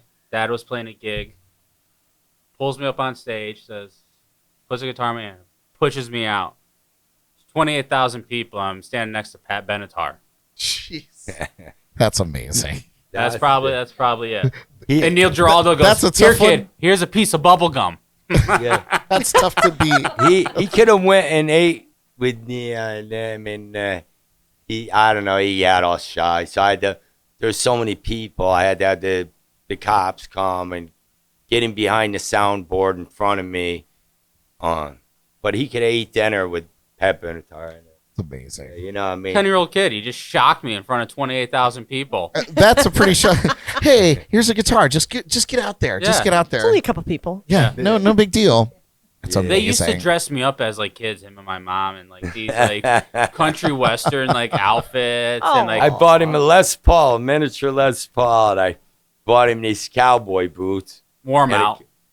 a cowboy hat, and you know what I mean? Make him get out there and play. Amazing. Yeah. So it was like, come on, man. Thank God I got older and could not say no. But they had me like, I'll have to show you some pictures. Like the only one I actually have of that anymore is signed by Al Di Meola. Yeah, I have. Yeah, Al Di Meola signed it for me. That's the only copy I have left. But Amazing. it's there's no words. Like it is just, it's ridiculous. That's a hard story to top. Can you top it? He played with her. I mean, Yeah, That's pretty easy way to top it. yeah, whatever. But here's a great one for you, man. I was in New York City. I was a white kid, and I got to play at the Lenox Lounge, which is the most famous jazz and blues club in the world. and my girl got me into it. And on the list with me playing was Les Paul. Actual Les Paul. Yeah, Les Paul. And Unbelievable. is in a magazine. So my keyboard player, Heimer T. Morgan, wherever you're at, he took pictures of everything. You know what I mean? And there's no flash photography allowed. Yeah. Yeah, And no doubt. so I got to go into the zebra room and have my pictures taken with the owner and the managers. And Mary Lou's got a very good story for you from the beginning. You want me to tell it? Tell the story. I mean, if you have the best part of the story, then you got to tell it. So we drove there, and we were a little late because there was an incident at the toll booth, and we were delayed for probably about half an hour. So we got there, and the owner was there with a chiffon. I remember it was a copper chiffon gown. And she said, well, where's Joe Roy Jackson? Okay. Where's Joe Roy Jackson? He's right there. So I pointed to Joe. And she said to me, that's Joe Roy Jackson? So now I'll back up. I booked him there because I used to book jazz in New York City. So Danny Mixon was the booking agent at the time. So he knew me. So when I booked Joe Roy Jackson, they didn't even look at who he was. They just booked him because they knew me. So in any case, I pointed to Joe. And she said, that's Joe Roy Jackson? I said, yes. She said, well, I thought Joe Roy Jackson was black. Yeah. I said, no. And so it went on to where She says, I only got two things to say to him. She went to Joe and she said, I have two things to say to you, Jackson. She said, number one, you're late. And number two, you better know how to play the blues. So he said, I'm sorry I'm late. There was a toll booth incident. He said, and I can play the blues. So the first song comes up and he starts playing with his band. I saw her go like this. She put her finger up, and she kind of like motioned over to come to Joe to the front of the band, and she got down on her knees and she pushed all the chords away, and they put down 6 shots of Hennessy. And she said, Joe Roy Jackson, you can play her anytime you want. Wow. Lennox Lounge, man. That is awesome. That is. And we did. We played a couple times after that. Yeah. And then they closed. Yeah. So they're no longer there. But I met the owner of That's the a shame. Apollo and everything there. I met the guy that played the bid bopper. Remember the guy? He took me into Apollo Theater, man. He said, come on with me. I lost my keys to my van. He said, come on with me, man. Going into the Apollo Theater, man. I said, wow, really? He goes, yeah, man. Come on. Amazing. Wow. You know? Apollo Theater, obviously. Legendary. Right Legendary lounge. Well, the Lennox Lounge was really famous back in the day. Like Malcolm X used to preach there. I'm actually pretty used to read poetry. upset that it's closed. I mean, that's something that I've heard about Well, John through the Coltrane ages. played there. Miles Davis. They all played there. Yeah. And you really could not take pictures in the Zebra Room. I bet you could. But I have a picture. Heimer is one of a kind of a person. Anyway. No, I have a picture of me and the owner and Mary Lou in the Zebra Room, in the booth where Coltrane sat and everybody, you know what I mean? Yeah. Like the ones that were on the wall. Mm-hmm. That's one of the pictures I have. You know, and that was awesome. And that's very cool, dude. Yeah. Joe Roy Jackson at the Lennox Room. That is a hell of a story. It might even beat your story with Pat you got Benatar. time for one more story? Of course. No. Yeah, you're cut off. Oh no. No, you're. He knows what story. Do the classic rock tour one with the guy playing. Do that one real quick. I was in the classic rock tour for a while. So my son Sam and I said, "How you doing, Dad?" I said, "Yeah, man, it's all cool, man. You know." I was there with a lot of bands. You know, Joan Jett, Little Feat, Eddie Money. You know, but the guy from Eye of the Tiger. Band. Survivor. Right. Survivor, yeah. So the helicopter flies in. It just rained pretty hard in Brattleboro football stadium. And, he's getting ready to get on stage, so he flew in a helicopter. And I was there with some of the guys from Little Feat and Joan Jett. And we're having a drink. And all of a sudden the helicopter lands, and here he comes out in his white suit, man. He was looking pretty bad. You know what I mean? I don't know if you could look bad at all Yeah. coming out of the sky Not and just wait. and just touching down Well, and coming out. well, as soon as it touched down, he came out and he looked pretty, like nightingale coming off the thing. Except till he hit that bottom part of the rail and tripped and fell in the mud. Dude, In that white suit. dude, he come up, man. He was not happy. And Oh, and no. I think the rest of us had a pretty good buzz going on. So, we were sort of laughing, but I don't think he found it funny. But he ended up using one of the tour buses to change him. But But they started playing Eye of the Tiger as he was flying in. Aw. So he's getting ready to sing. And it goes straight down. Oh, no. That is Wising up back on the street. literally. yeah, that was good. That's a great story. That one's in the can forever. Right on, man. Oh man. I think your nephew, Anthony Joseph Jackson Smith, he said his favorite stage memory is Uncle Joe on stage and me getting my first BJ shot on my 21st birthday. Thanks a lot, Tom.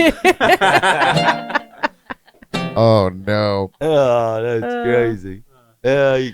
Right on, Tony. First, I'm assuming that the BJ shot is It's this type of shot. is the blowjob shot, Yeah, with the blowjob, whipped yeah. cream and the whole. I was Yeah. a little confused there for a minute. Yeah, I know. When I first read it, I was like, oh, wow, your first. We're going okay. full on out in there. Confession times. It's a golf clap. Yeah. Yeah. Hey, good for you. All right, Tony. You had to really bring that kind of nonsense up. Oh, Very man. specific. Oh, that's beautiful. Our friend Johnny Ringo said, I'm assuming the guy from Survivor City, did he land on his feet? Quote the song. Nice, Ringo. You get that one. Well, you guys, we're going to take a quick break. We're going to play a little song of the Joe Roy Jackson Band. Give you a little taste of that if you're up in the New York area or wherever Joe is touring in the coming time. So you can get a taste of that. I know that Mary Lou was asking me earlier if I had an electric guitar handy, which I don't. But now you'll get to see a little taste of the full experience. So when we come back, we're going to get to the Jordy Files, and we'll go from there. We'll see you guys in a few. All right, man.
lady comes home to me. Oh, when my lady comes home to me, yeah.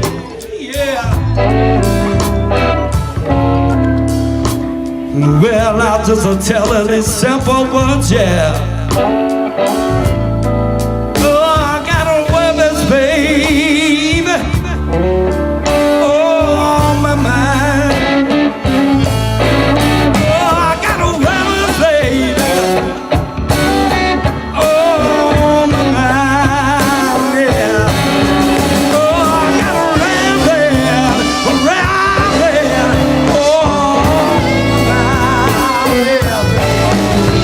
I got a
Awesome.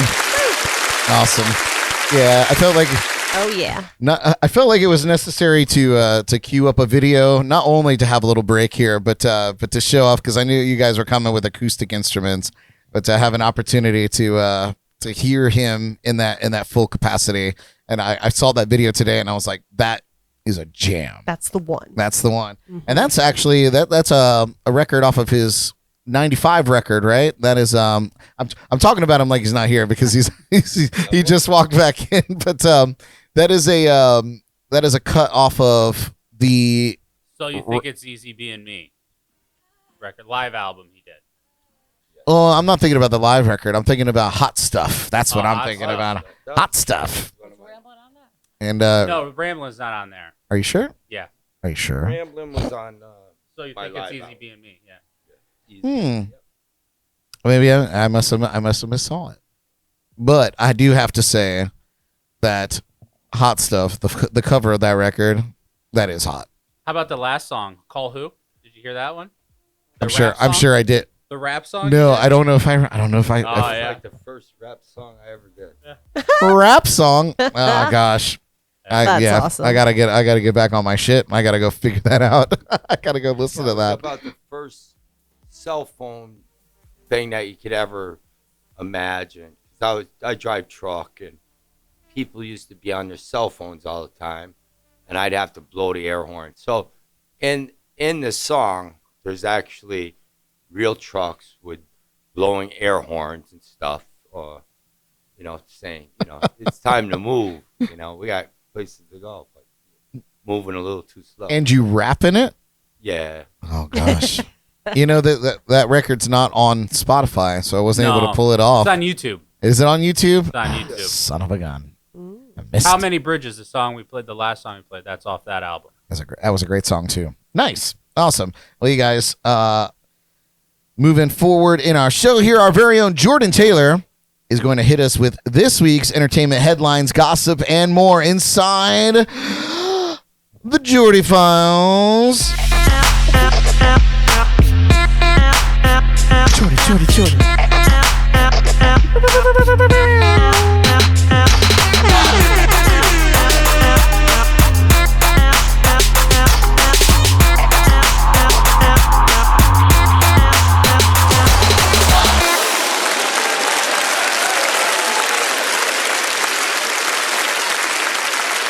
Jordan Taylor in the house. Hello. Marvelous introduction. Thanks.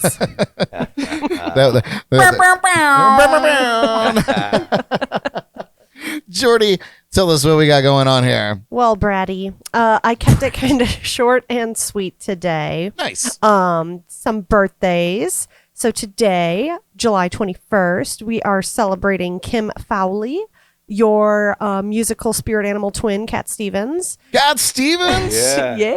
Oh. I know. Did it say how old he's turning today? I think he was born in 1946, so you do the math. Old. Old. Over the hill for sure. Oh, that's not cool. Oh. I think it was 1946. Don't quote me. That's Listen, the year. Joe, I'm certain that Cat Stevens got a couple years on you. At least. At Yeah. the very least a couple. Oh, yeah. But I still dig him.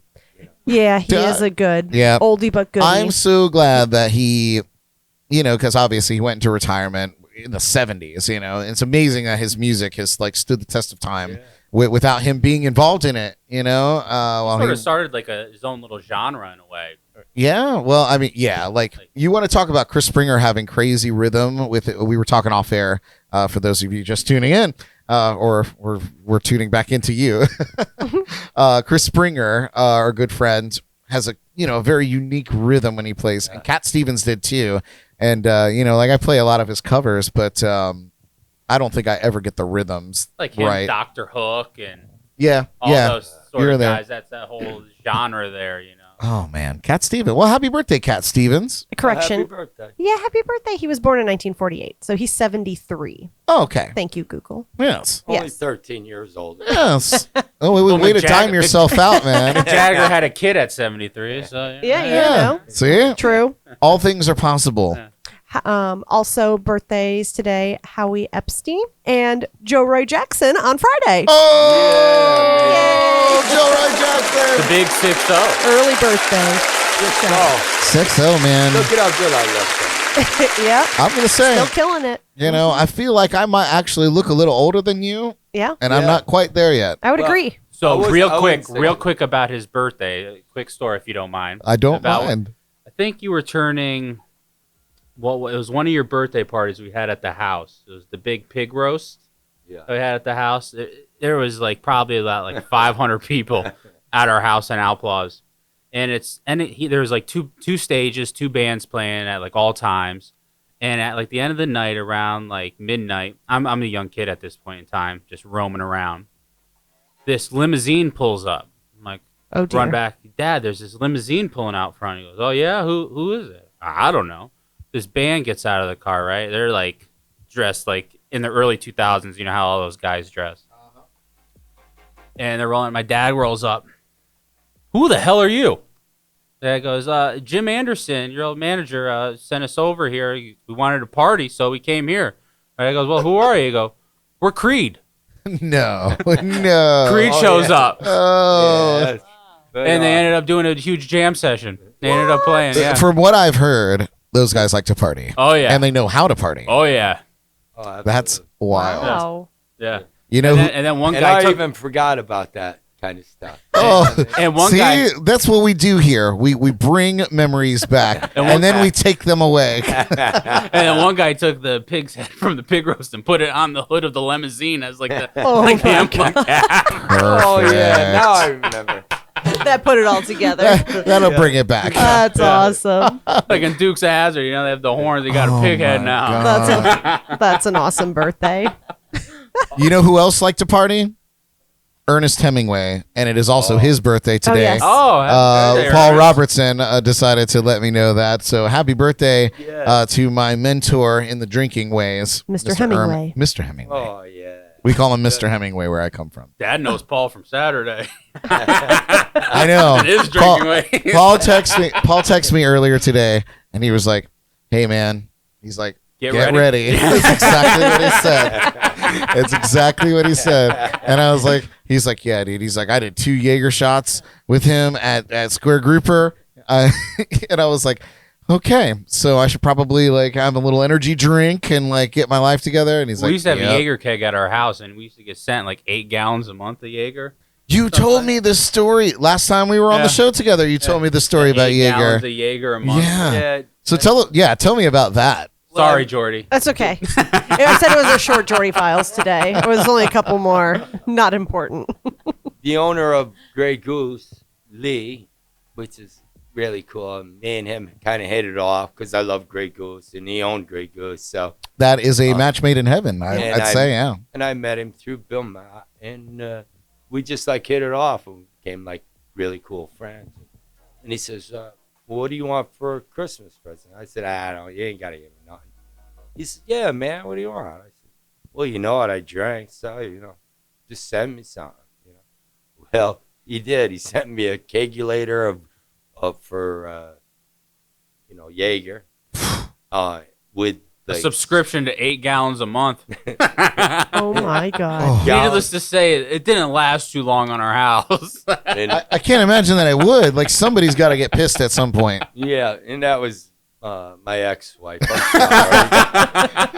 If I'm right, I'm right. What can I say? She says they all this stuff's either got to go or you got to go. And I think I started moving towards the door and with the kegulator and the bottles of Grey Goose, because he sent me bottles of Grey Goose that were like this high. Oh my God! Yeah, you think 1.75s are bad? You ought to see 9.75s. Dude, I used to get blackout drunk on Jaeger on the cruise ships. I spent a lot of time there, so most of my stories are incoherent. I don't remember them because of Jägermeister. So they used to at one point, I guess they ran out of the bottles, so they had these little ones. We called them baby Jaegers, right? and I would just go into the bar because all the entertainers, we would all get off around the same time. The bars closed down, and we would all just show up at the crew bar at the same time. Yeah. And I just go up to the bar and be like, hit me with a pack of Jaegers. And it's like a 10-pack of baby Jaegers, man.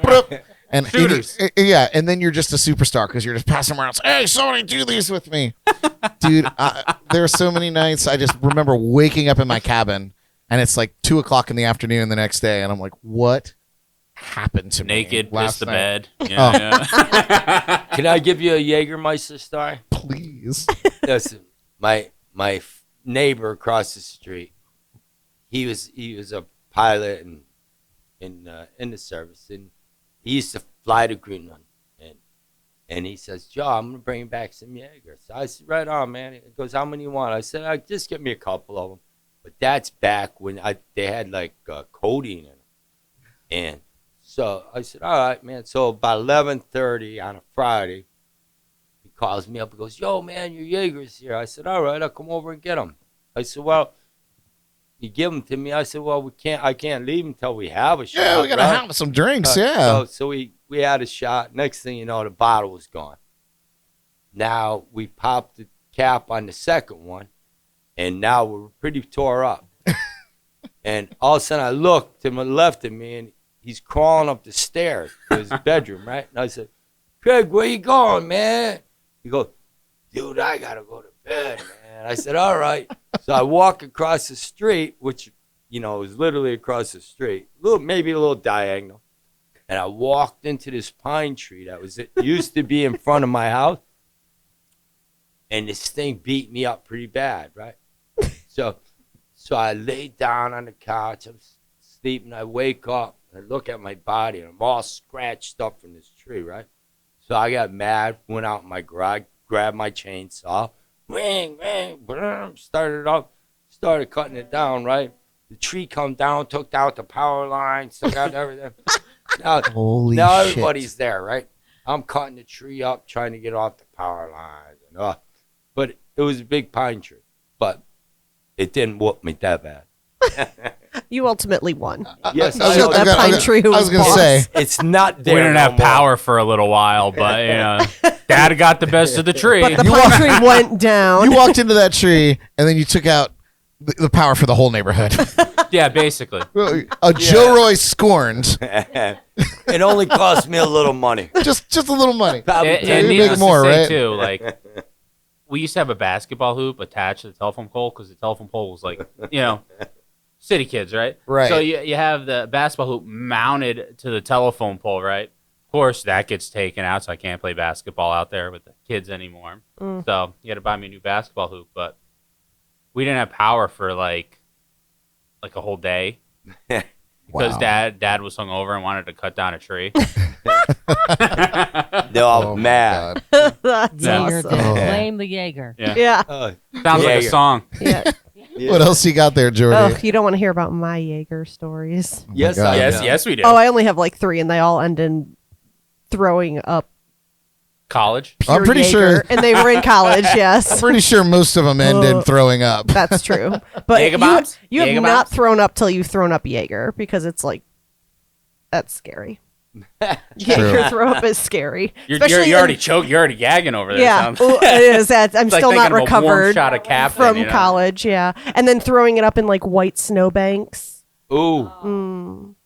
It's traumatic. Gnarly. Anyway, on this day, yeah, good stuff. Snowball fight. Yeah, I know. I felt bad for the kids who used that snow. On this day in music history, in 1973, Jim Croce started a 2-week run at #1 on the U.S. singles chart with Bad Bad Leroy Brown. Classic. It's a classic. And then on this day in 2004, composer Jerry Goldsmith passed away after a long battle with cancer at the age of 75. He created the music and tons of the music for tons of classic movies and television shows like Star Trek, Planet of the Apes, The Man from U.N.C.L.E., and Dr. Kildare. Nice. Man from U.N.C.L.E. I grew up on that. Did you? Yeah. Wasn't there was a remake pretty recently Yes. with Henry Cavill? Yeah. Everybody knows him I have as no Superman. idea what any of that stuff is. Yeah. I didn't know what it was either. That was my oldest sister, Mary Lou. She was in love with the lead star there, and I remember having to watch it. And I didn't really like it when it first came out, to be honest. Mhm. But then the more I watched it, I said, "Wow, this is pretty cool. This is pretty cool." And then she became a famous author. Oh. She wrote a lot of books. This is your sister? Yeah, my oldest sister. Nice. She wrote some very great books, but I remember having to sit there and watch it with her, and I was like, in the beginning, I didn't really like it at all, because I was a little kid, and I was, yeah, okay, yeah. One of those things that kind of grow on you as you get older. and then- Were you and too then lazy it to goes on. stand up and walk over to the TV and turn the knob? Change it. You're like, No. I guess I'll give it a chance. No, there was no remotes back then, and the TVs were black and white, and you had to, dial it in because it would get fuzzy. So they had a knob on there. Are you sure you're 60? Huh? How old are you? 60 or No, 90? No, I'm 29. 60 or 600. I'm 29 years old. So it's a show worth watching. Yes, I love Okay, the Man okay. from U.N.C.L.E. There's so many more. That's probably better. They Just made a throwing that out remake there. of it. Throwing that out there. Okay. Yeah, we were trying to figure out how to pronounce it because it's like the man from Uncle, but it's U.C. Yeah, so I was like, that's do you say U.N.C.L.E. or is it Uncle? We had to do some research. Deliverance, that's what it sounds like. Yeah. Oh, Just some secret knowledge on behind the scenes Jordy Files research. And then in 2007, I did not know this, but Sharon Osbourne's music Mongol father, Don Arden.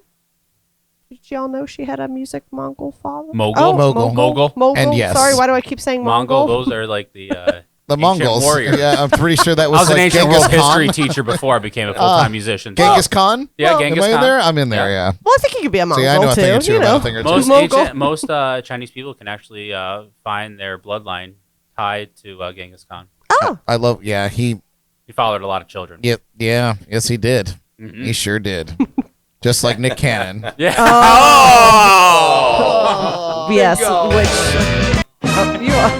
I'm hitting the wrong key every time. It's the music every time. So let's try it again. Sharon Osbourne's music mogul father, Don Arden, passed away in a Los Angeles nursing home at the age of 81. He was dubbed the Al Capone of pop for his uncompromising business practices. He steered Small Faces, Black Sabbath, and ELO to stardom. So, Yes, he did. yes, Yeah, he that's did. why anybody who knows music like that, Yeah. that's pretty. I didn't realize. The star-studded lineup. Yeah.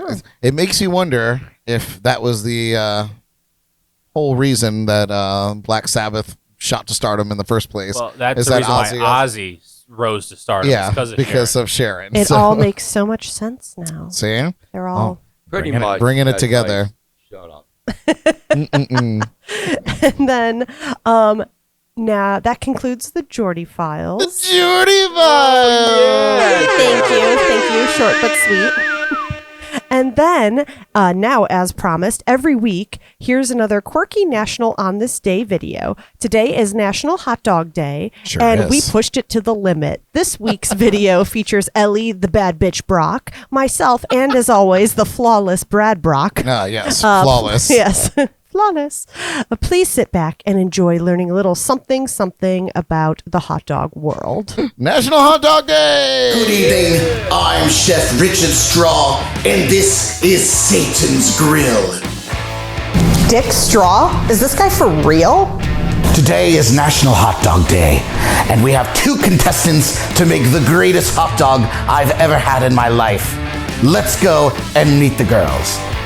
Jordan is a 2-time Employee of the Month at McDonald's. Ellie is a sous chef for 6 Dicks Burgers and Dogs. All right, ladies, you'll have 5 minutes to find anything in the kitchen to make the perfect hot dog for National Hot Dog Day. Now get to it!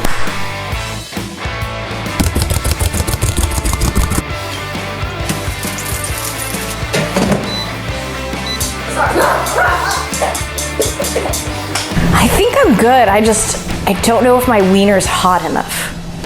Okay, what do we do about the run? I think I'm good, but Ellie used all of the chopped onions and there's only 30 seconds left. All right, ladies, your time is up. Bring me my dogs. I present the classic with mustard and onions. I present my hot dog with cheese, ketchup, mustard, relish, and onions. All right, Jordan's dog.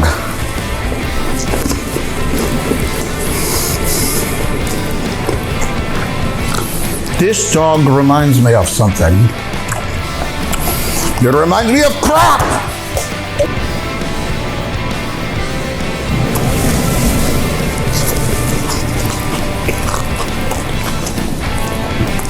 That is the single worst hot dog I have ever had in my life. Let a real chef show you how to make the perfect hot dog. Bread, cheese, dog, ketchup, parsley. Now this, ladies, is the perfect hot dog. Perfection. What the fuck?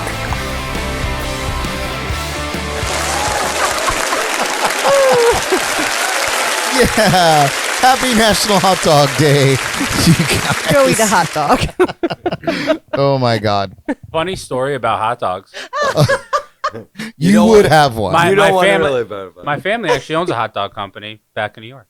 Get the fuck out of here. Nah, Yeah, White Eagle, they're White the Eagle best. hot dogs. They're the And they're best. Best hot dog you've ever had in your entire life. Ooh. Yeah, man, they're awesome. If it's the best, do they put it on bread? You know Kraft how- single You know what I mean? cheese? They actually make this one sort of hot dog. It's more of a sausage style, but it's called a knockwurst. You Yeah. eat that. You boil that with some boiled potatoes. Have a little sauerkraut with it. Sounds Knock your delicious. sauce off, kid. I am a big sauerkraut fan. I love sauerkraut hot dogs. Oh, Everybody I'll send you, in I'll upstate- send you some knockwurst. all right. Yeah, we'll send you down some. Don't you threaten me with a good time. They got the They got the Polish eagle right on the package. You know what I mean? It's real authentic. They're from Poland. I love it. You know, it's legit. Yeah, I love it. Well, you guys want to jam another song, and then we're gonna get to the Lipton tea. Yeah. Yeah. A Lipton tea. Let me get them dialed in here.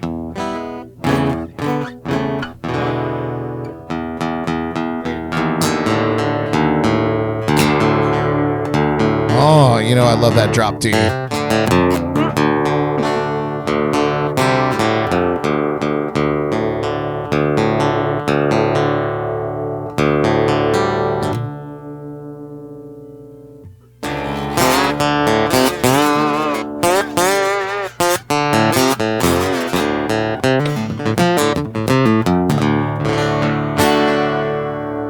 So how you doing over there, man? I see you taking a sip of that drink, you know. Gotta keep that whistle wet.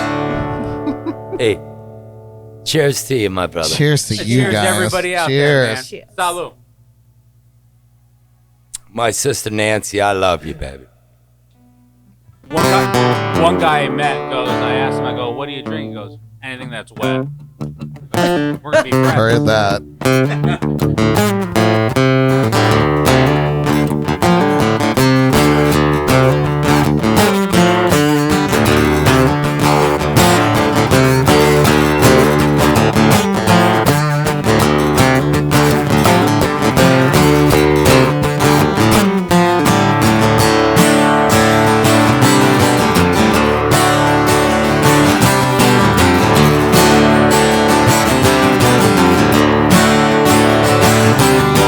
Well, I left Cincinnati, baby, better head past the town.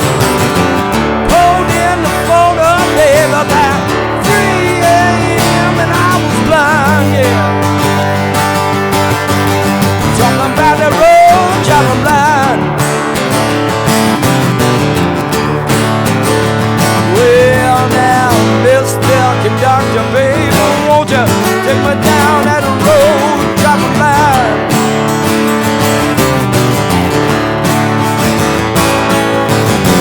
Had a lot of women, never loved a few, but I never had a woman, baby, that did me like you do. Well, that's alright. Talk about the road, driving blind. Well, now, Mr. Conductor, baby, won't you take me down that road, driving blind?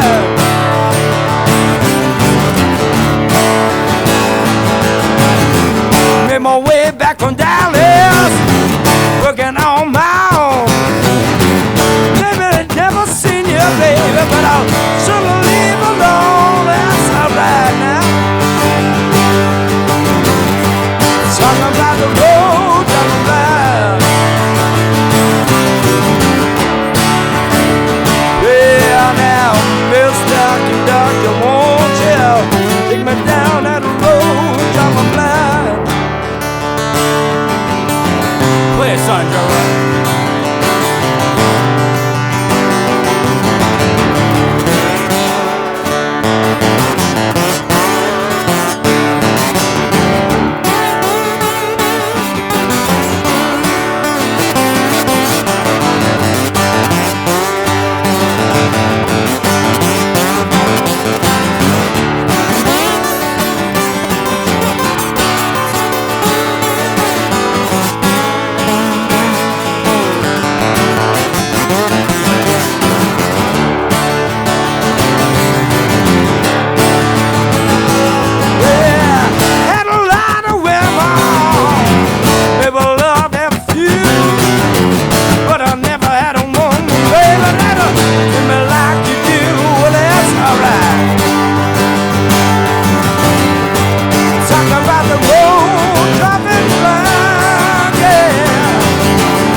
Oh my goodness. I love the slide. Is that what it's called? Yeah, the slide. Look Love at the you, slide. Jordan. I know. Thank you. Jordan getting Lonnie me Mac going. tune. Give myself a Jordan pat on the knows back. things. Yep. I love slide guitar. I love drop D. There's just something empowering about it. You know what I mean? Like just something powerful about a drop D tuning. You guys, speaking of different tunings, do you guys ever play in other tunings other than drop D or like any kind of other? Of course. Yeah, I do. yeah. I don't. I got a lot I'm the of worst. Dobros, and I got a lot of stuff that I play in different keys. I have a mandolin, and I got a bunch of different guitars, but the only one that I ever really played in Brooklyn that was really freaked me out was a sitar. Oh yeah. And my buddy teaches guitar, and he said, and he had like 500 guitars in the room, Matt Smith, and he says, That's one more than Vaughn. he says, play all these guitars in here. By the time you get to the sitar, he goes, you're going to have a turban on and smoking a joint, and you'll be able to play it, man. I said, all right, bro, yeah, okay. So I was sitting there, and I played every one of the guitars, and then I sat down that thing. I started playing, and I was like, oh, this is weird. It's going. So I started playing the Monkeys.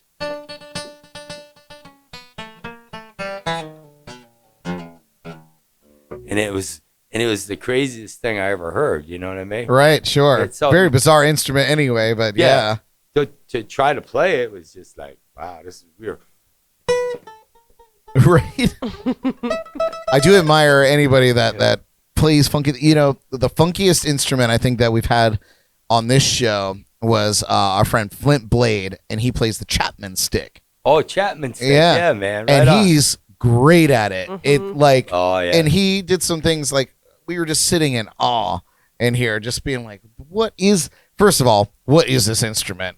You know, Yeah. it's so crazy. And then that he was so proficient at it. I was like, who Yeah. takes their time to learn an instrument? Like everybody wants to play guitar, obviously, or drums. Yeah. Yeah, okay. Yeah, But Paul like- Robertson. Yeah. But you know, like, yeah, who picks yeah. up the Chapman stick and goes, I'm gonna play this crazy instrument? Like you can't even buy strings for it at the guitar store. You have to get it straight from Chapman. Yeah. It's well, but it's like he's Charlie wild. Hunter, man. Charlie Hunter, the way he plays guitar, man, where he plays like the bass on the bottom four strings and the guitar, like on Yeah, yeah. like Yeah. blows mine. Like Stanley Jordan too, like the Yeah, way he Stanley plays, Jordan, like yeah. an 8th string. Stanley like, Jordan, like, he was just always like, he always had like that beat going Right. on top while he was playing with his other four fingers. like the innovators, man. Yeah. Like, Yeah, for sure. like they take an instrument and just look at it a totally different way than everybody else. It's like it's the coolest thing. Well, Like, even guys, like those tapping guys. Remember those tapping guys? oh yeah. Like, Well, that's the like Chapman Danny stick. McKee, like, The Chapman stick is all Danny McKee. tapping. Yeah. The Yeah. entire Oh, instrument is all yeah, tapping, it is. and yeah, far out, man. Yeah, like what Yeah. possesses you to play like that? Like that's like I don't know. I mean, The Lord. the Lord. well, We'll go there. That's what I believe. Yep. hallelujah. Hallelujah. Are you guys ready to be put on the hot seat? Are you ready for the tough questions? Well, I don't know. Well, I'm about to give it to you here inside the Lipton Tea.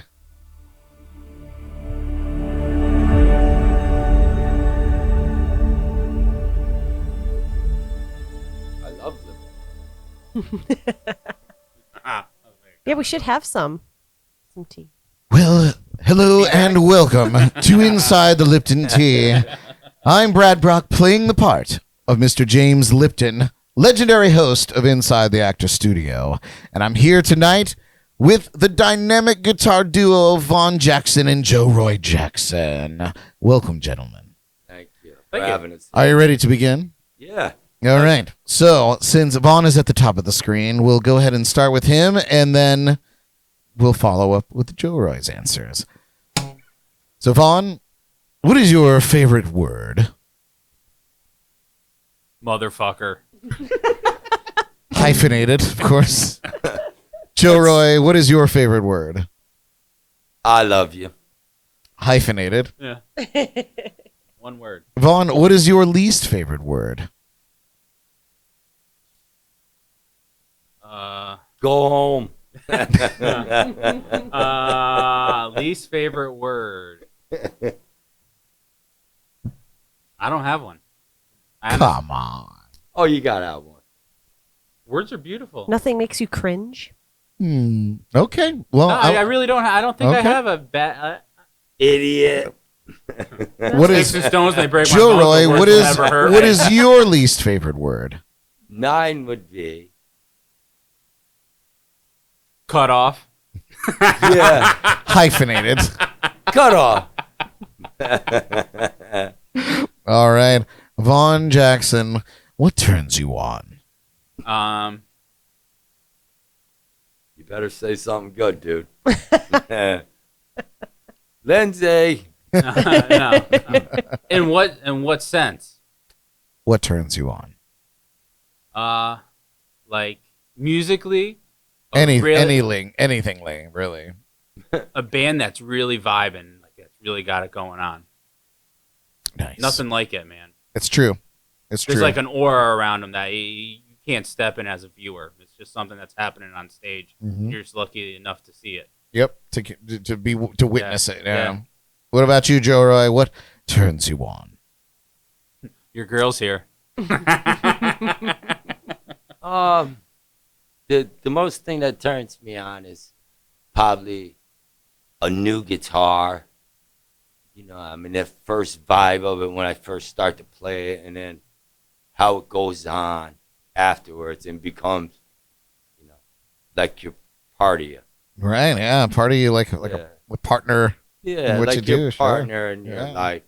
Ooh, I like that. And as a guitar player, you know, there's nothing that comes between you and a guitar. That's true. I haven't had a new guitar in a long time.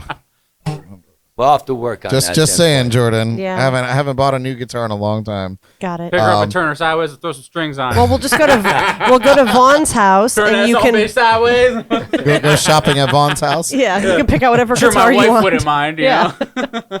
All right, Vaughn. What turns you off? An egotistical musician.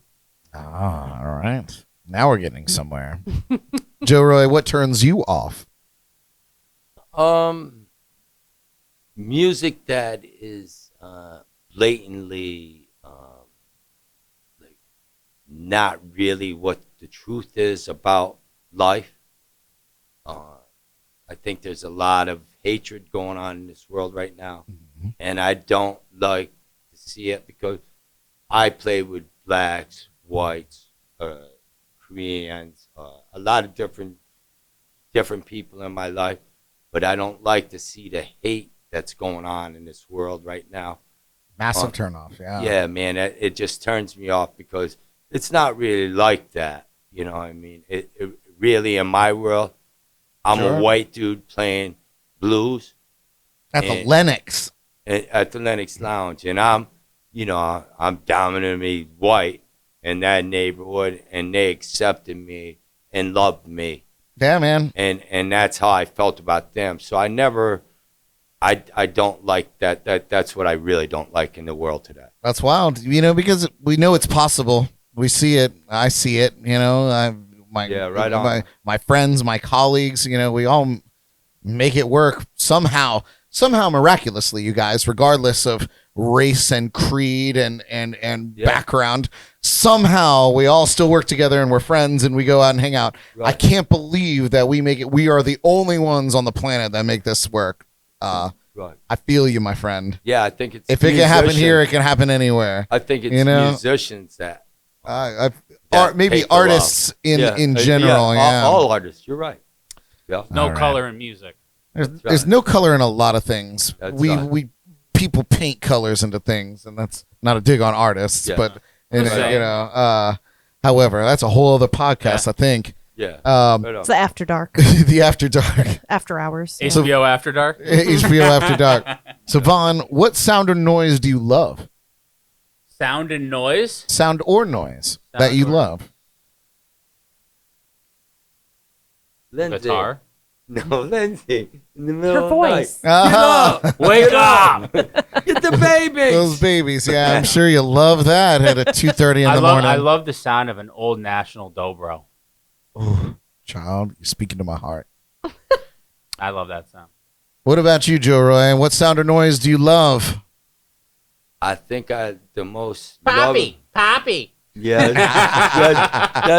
yes, I love that to death. But Cherish that because it won't last forever. I think the train sound, Yeah, the sound of the train. I really dig That's it. why we grew up by railroad tracks. I was gonna say I grew up next to railroad tracks, man. So did I. You do in the middle of the night, man. It was 3 a.m. clockwork. it was surreal. Now, the I used to train- love it, man.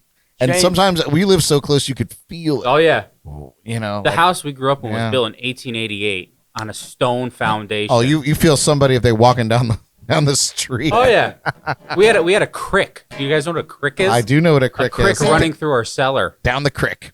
Through Yeah. our cellar, running through our cellar with a sub pump that would blow it out into the backyard, That's down to the amazing. river. Yeah. Yeah, All I right. think- Well, alternatively, what sound or noise do you hate, Vaughn? We just did that one, didn't we? No. An ice picky guitar. Ooh. Yeah, we were just talking about that, weren't we? Yeah. Taylor guitars, notorious for it, dude. Love the way this Taylor plays, but Yep, the you got- expression system, man. Bro, Taylor, you you gotta gotta come ro- up with something else besides this expression. Yeah, you got to roll those highs all Go the way hire up. LR bags to go make you something because That's what I put in my guitar, man. What about you, Joe Roy? What sound or noise do you hate? The bad sound of chords on That 2K? my pedal box. That 2K, like you, Jay? That 2K. Yeah, that. When you hit a pedal. Ooh, That's yeah. the one I hate. And it's not supposed to sound the way it's supposed to sound. Right. Well, no, it shuts the whole pedal box down because you got to turn it off. I wish we had a picture of his pedal box. It's like Is it crazy? It's like running the Starship Enterprise. Dude, there's probably about 20 pedals. Oh, speaking of, oh my God, what Jerry was Jerry Goldsmith. Jerry Goldsmith? That's he composed. Yeah. Well, for Star Trek. This Yeah. pedal board will That's make the you best go, I could do. This pedal board will make you go, wow. Why you need all that? Wowzers. There's like 8 distortions. I'm Our- just gonna throw that. Why he hears that? It's because there's 8 distortions on at a single time. Our guest last week, Deal James, he explained it in a way that made total sense. He's like, this is what guitar players do when they're bored. They just keep adding to the pedal board because they're bored of their sound and they just want to keep adding. So then you wind up with this huge block of pedals that you may or may not use. And sometimes you just get inspired one day. You're like, you know what? I'm going to hit that one. And we're going wild. Like he has a Leslie pedal, right? At one point in time, he's like, I don't like this anymore. So he went out and bought like a 142 Leslie and brought that with him. Oh, well, see, now you're expanding. Yeah, like it's not like it's a little simple thing to carry either. Yeah, It's no, like a Leslie. giant- He had For to those of carry you who it. don't know, a Leslie speaker is a huge speaker cabinet, and inside it's on a rotary. So the speaker literally spins around, and you mic it, so you get this. Yeah. Whoa, I could tell you wow, some combinations wow. he had, man, that would make you go, why are you doing that? But, All right, wet, dry, wet, 80s rigs. I have just a couple more questions. Vaughn, what is your favorite curse word? I said that already, motherfucker. Motherfucker. Joe Roy, what is your favorite curse word? It's okay. We're not on broadcast. I won't bleep you out. Oh, you won't? I might. Beep. Go fuck yourself. Yeah. Fuck No, face. fuck face. Fuck face is pretty No, good. Yeah. No, fuck face. All right. I didn't know I could say that. Otherwise, I would have said it right from the rip. Fuck face. Oh, that's his favorite word. Go fuck yourself. I call everybody at work. Oh, fuck face. I love it. You know. Love it. HR. Now, interesting question, Vaughn, because you just got out of a pretty serious profession. Yeah. What profession other than your own would you like to try? So I've already done teaching. Really enjoyed that. Music, really enjoying that. If I could go back and do it all over again, I'd become like a civil engineer. Yeah? Yeah. Nice. I have a friend. Or a couple friends actually that are design roads, highways. And, civil engineer, and they love it. Yeah. well, growing up, my dad heavy equipment operator, so we used to go and. Who's your dad? I'm just kidding. I'm fucking with you. Wow. Go into these like old cat machines. For anybody out there that doesn't know, a cat key, a key to a caterpillar will get you into any other caterpillar machine. Yeah. So, Oh my God, you're giving away sacred he information. used to bring me to like these pits, right? That had like all these machinery, and he'd drop me off where he had to go like do something. I'd go sit in like these machines and like sit in them and like move them around and so like millions of Amazing. dollars worth of machinery. Sorry, Timmy Larner, probably, but Sorry, Tim. but like it was just so cool to see like what a machine could do, like what people built and what people can move. Yeah. Like it. Yeah, with a push of a button, right? Like it is. It's just. It's wild. Like My favorite thing, my stepdad used to drive straddle carriers at the Port of Palm Beach. Yeah. And they were, they're the big crane things that go over big shipping containers and pick them up. And he would move them around the port and load the ships with them. And now there's this giant one at the Port of Fort Pierce. Yeah. And that's going to be a huge thing, man. It picks up mega yachts out of the water and brings them in so they can be repaired and, That's get crazy. the barnacle, Yeah. But it's essentially this huge contraption that just scoops them up. that started as Hydraulic. like seeing that, but then like getting more on like the mechanical civil engineering. Do you say moron? No, Moron? No, I'm fucking with you. I'm sorry. probably. But like pretty cool. designing roads and highways and infrastructure, Yeah, and building no. cities and stuff like that. I think that stuff's really cool, and it's I love that. really interesting. What about you, Joe Roy? Turning the big 6-0 in a couple of days. If you could do it all over again and decide to go away from music and the other things that you've done, what profession would you like to try? I would have probably been a gynecologist. Damn, that's the first time we've ever had that That answer. is the first time. That's I'm good. surprised. We've had Yeah. some scallywags on this joint. Yeah, that's And, good. Well, one. most people don't want that job Yeah. because then you've seen everything and smelt everything. You're like, ah. Oh, dude. Dang. I got it this time. Dish. Smells like cologne. Leave it alone. Oh, Lord. I always thought it was like KY rubber gloves and a flashlight sounded like a good life for me. All right. Well, alternatively, what job, Vaughn, would you not do under any circumstance? Clean shit. That's always my answer. What about you, Always. Joe Roy? What job wouldn't I do? Under any circumstance, nobody could convince you to do this. What do they Well, there's call a that? price for it. I would clean shit for a What do they price, but call it's that? got to be a lot. No amount of money. There's got to be. I mean, I scrub my own toilets, so. It's true. Yeah, the ones where they look up your ass, So you would Porta be a potty guy. gynecologist, but you would not be a proctologist. Yes, I wouldn't do it. Okay. Hey, no shocker for him. You know what I mean? There's a very thin line. Tainted. Oh, 212, one tainted. Anyway. The puns are ridiculous. And finally, and maybe you guys could answer this simultaneously because I don't want you getting any clues off of each other. But if heaven exists, what would you like to hear God say when you arrive at the pearly gates? Hello. You're welcome. Come on in. God, that sounds good to me. Yeah. Motherfucker, you made the most out of that life. Yes! Lipton tea! Good job, both of you. Well done, gentlemen. All right. Well, we're going to keep this train moving right along. Did you guys want to play another song? And we're very close to the end here. All right. Yeah? Let's play a song and If you're in the mood. yeah. Yeah? You gonna play a song with us or are you just gonna sit in the background? Wow. You know what I mean? You know what I mean? Yeah. But I do see a guitar over there next. Yeah, I to pulled you. it over just for you. I tell you what. Oh. While you guys play this song, I'm going to plug this one in, and we'll do one final song together. When we end What up a the show. treat. That sound okay? That sounds beautiful, man. All right. You guys. Joe Roy Jackson. and Vaughan Jackson. What do you want to do with it? What do you want to play? Oh, we got to make sure we're in tone.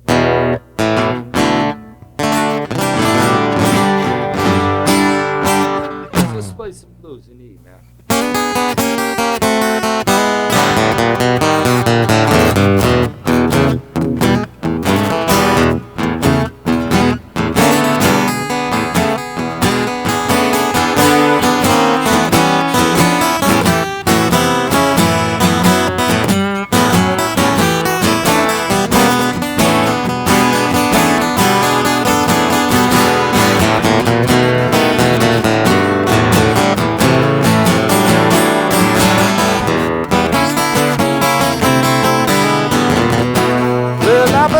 About you, baby.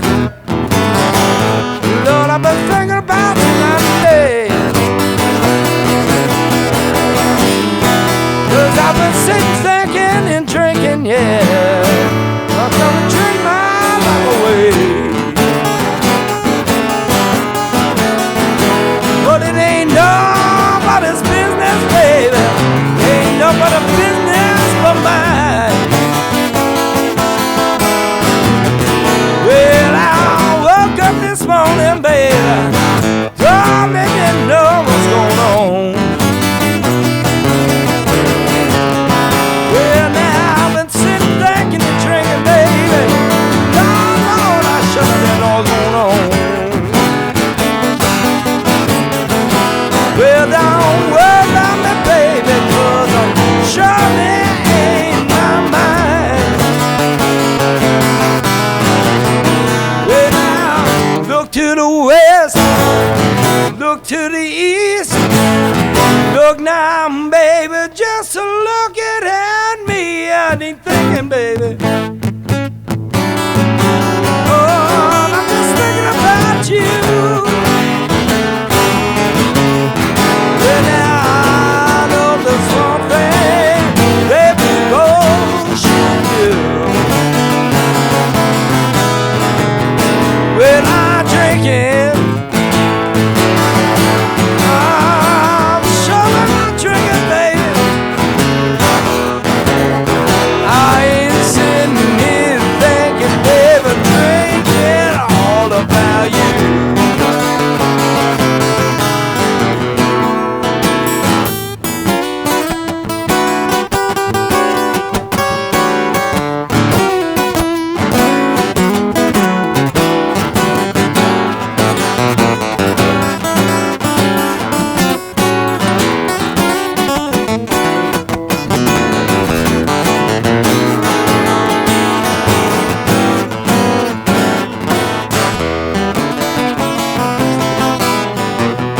Hey, boss.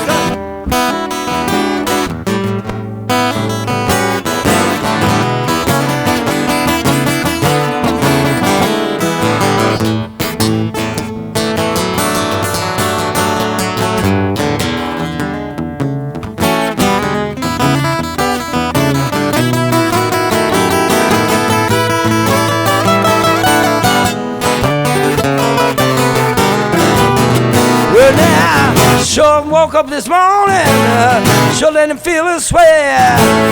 I know it had to be a woman that makes me drink this way. I've been sitting, thinking and drinking, baby, and sure it was all about you. Well, now I gotta get back to my business, baby. It surely will be not without you. Oh, I've been drinking. Oh, the cocktails and jams, baby. Oh, I've been drinking. Oh, the cocktails and jams. Well, I've been sitting here thinking, baby, all about you.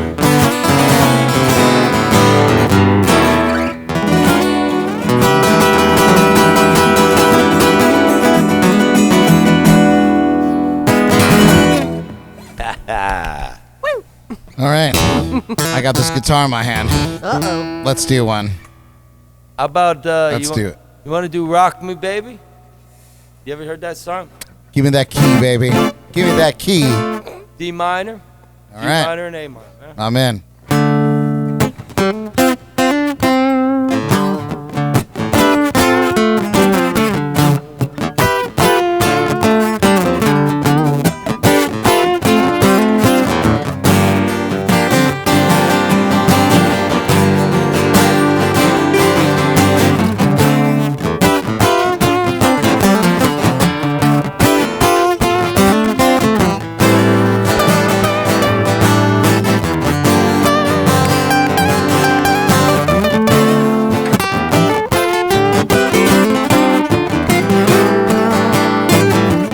Rock me, baby, rock me all night long.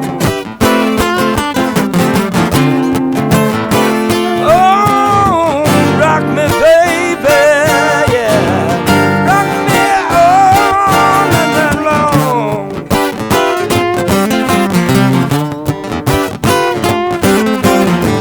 Keep on rocking me, baby, like my back ain't got no bone.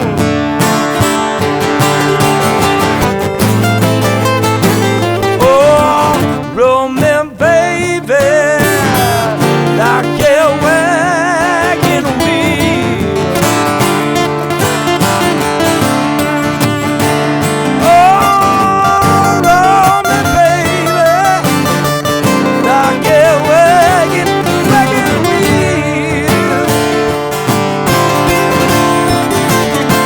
Oh, you got to keep on rocking me, baby. You don't know how cool it makes me feel, yeah.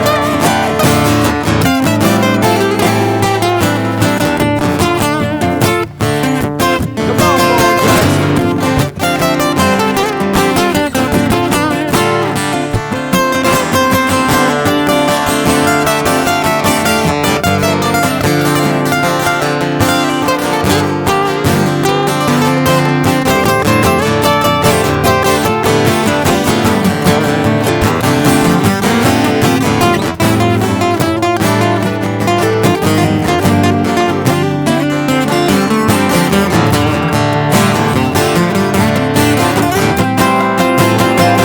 Come on, my man, play some guitar.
Rock me, baby, rock me all night long.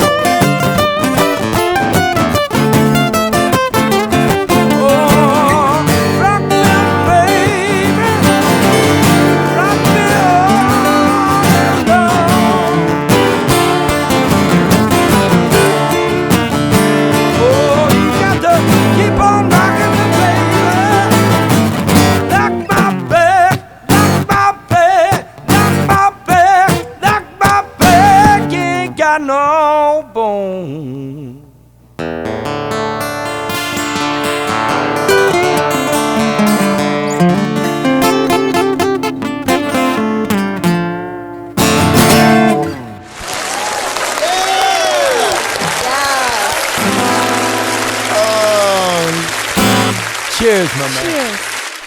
You guys are awesome. Hold on, let me set this thing down. Thank you, man. That was fun. How's Vaughan Jackson doing over there? How was Vaughan Jackson doing over there? Vaughn's got to pee. Oh, All right. Well, fair enough. This is a great opportunity for anybody to go pee because this is our midweek motivation where I'm going to give you all the things that you need to do to get through the rest of your week. You guys, we have a very fun topic, topic that's near and dear to my heart. So sit back, take some notes. This is your midweek motivation.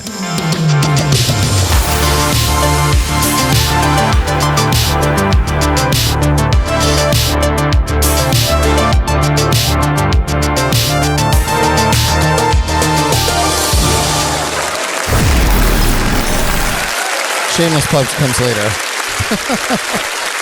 You guys, tonight's topic is adaptability. Face it, the world, industries, and social interactions change just as fast as we're learning how to navigate them. How do you keep up? The truth may be easier to comprehend than you think.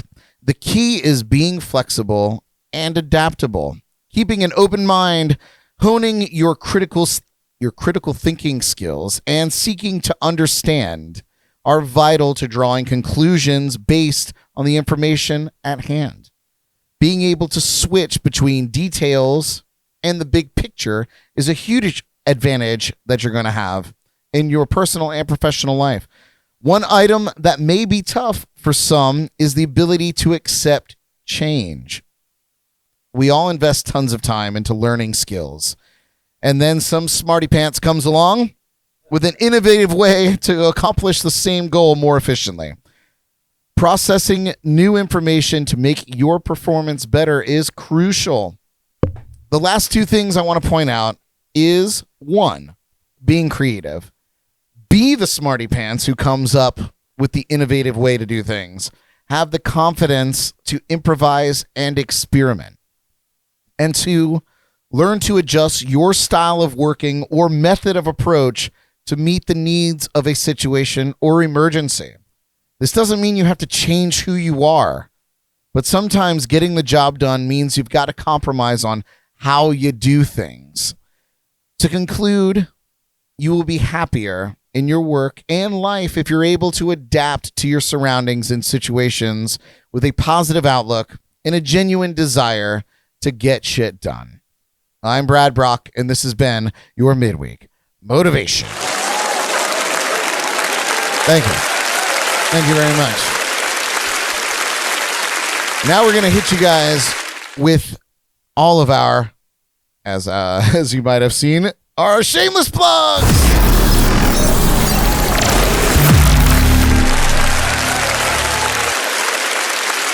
Oh, my hotkeys are just going wild right now. Have another one, Brad. Yeah, it's not even me. I must have hit the caps locks or something. I don't know what's going on. Can we make that a thing? It's Bradtastic. Bradtastic.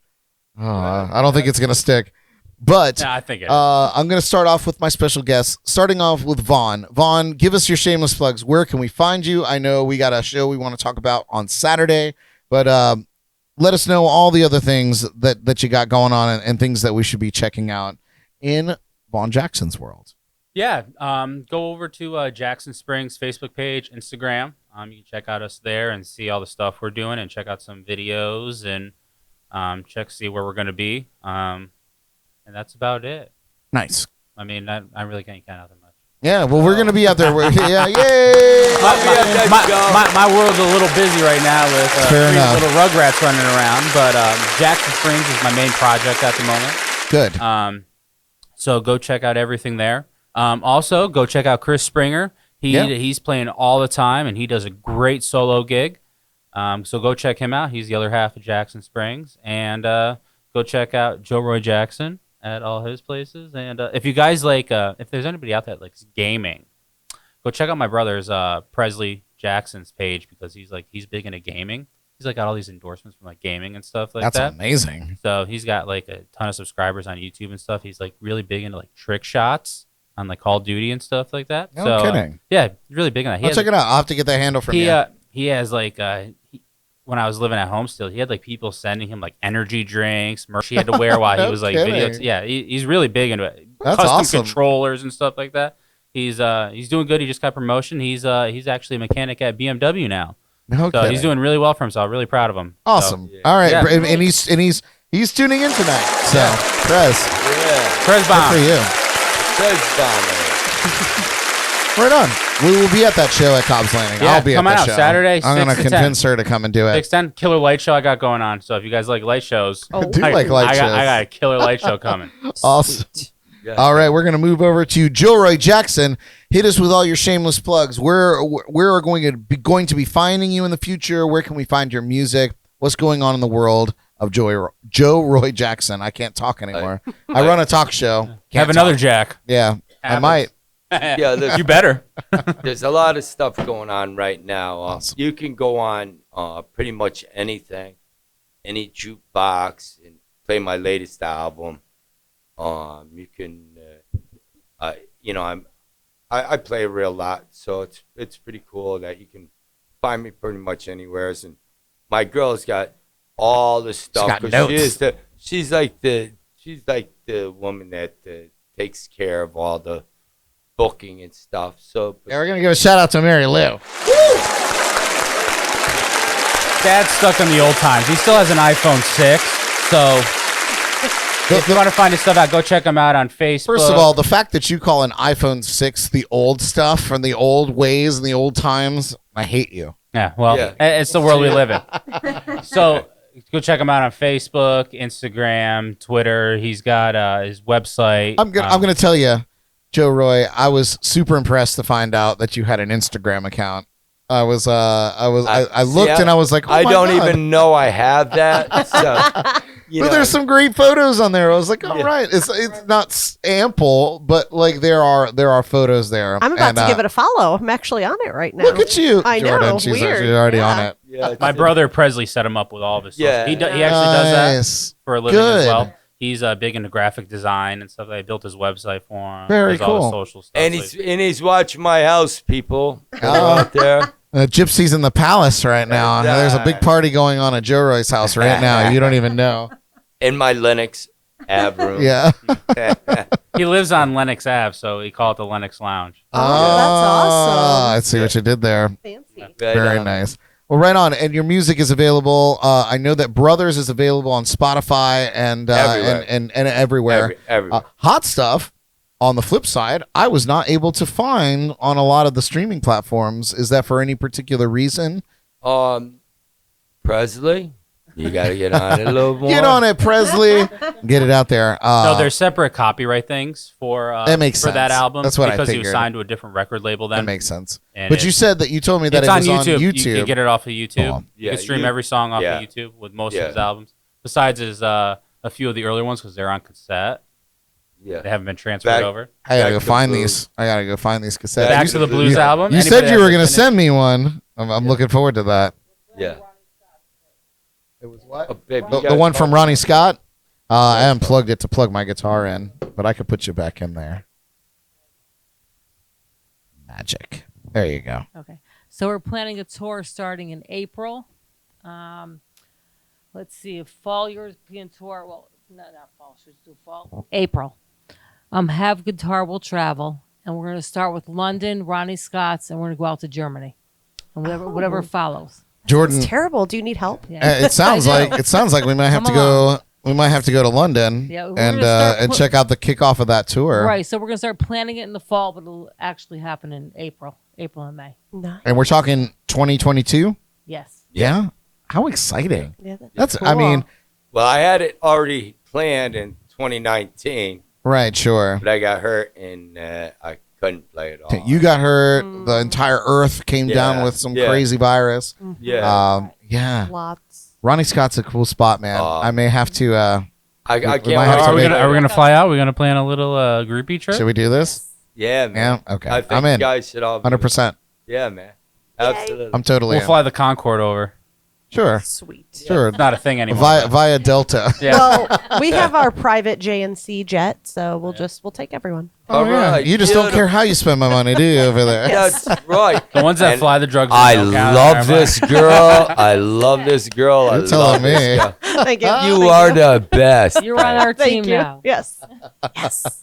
Awesome. Anything else that we need to know about in the Joe Roy world? I'm going to be playing with Matt Smith coming up here, and he's got a bunch of shows going on up by me. And we usually do the Hot Rod show, which is me, Matt, and Denny Dwyer.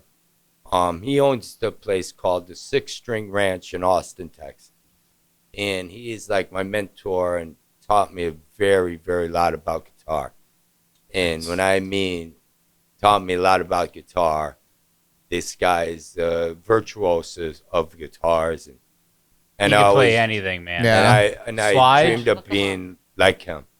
And I'm catching up to you, dog. Just don't think because I got banged up fingers, I ain't catching up to you. But we'll be playing the Shots show fired. together.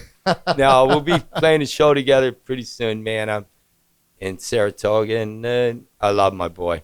Awesome. I can't wait. And to be anybody there. that's learning guitar should check out Matt's books. It's called the Chop Shop. Great name. Great No. stuff to pick out of there, man. I mean, he even has some free lessons on YouTube through D'Addario. Yeah. He's endorsed by them, and he's got some free slide lessons and some stuff on there from them. Oh, he's just- Incredible guitar player, and an incredible guy too. That sounds like Super something lovely person. I want to check out on my own accord as a So, player. Yeah. Funny story about Matt, right? So I was probably like 7, 8, right? And my dad bought me like this little. It was a 3/4 guitar. It was like a Strat style, right? And I was like, Dad, this doesn't sound right, right? And Matt was over the house. He goes, "Let me see that." He rips up. He goes, "Sounds just fine to me."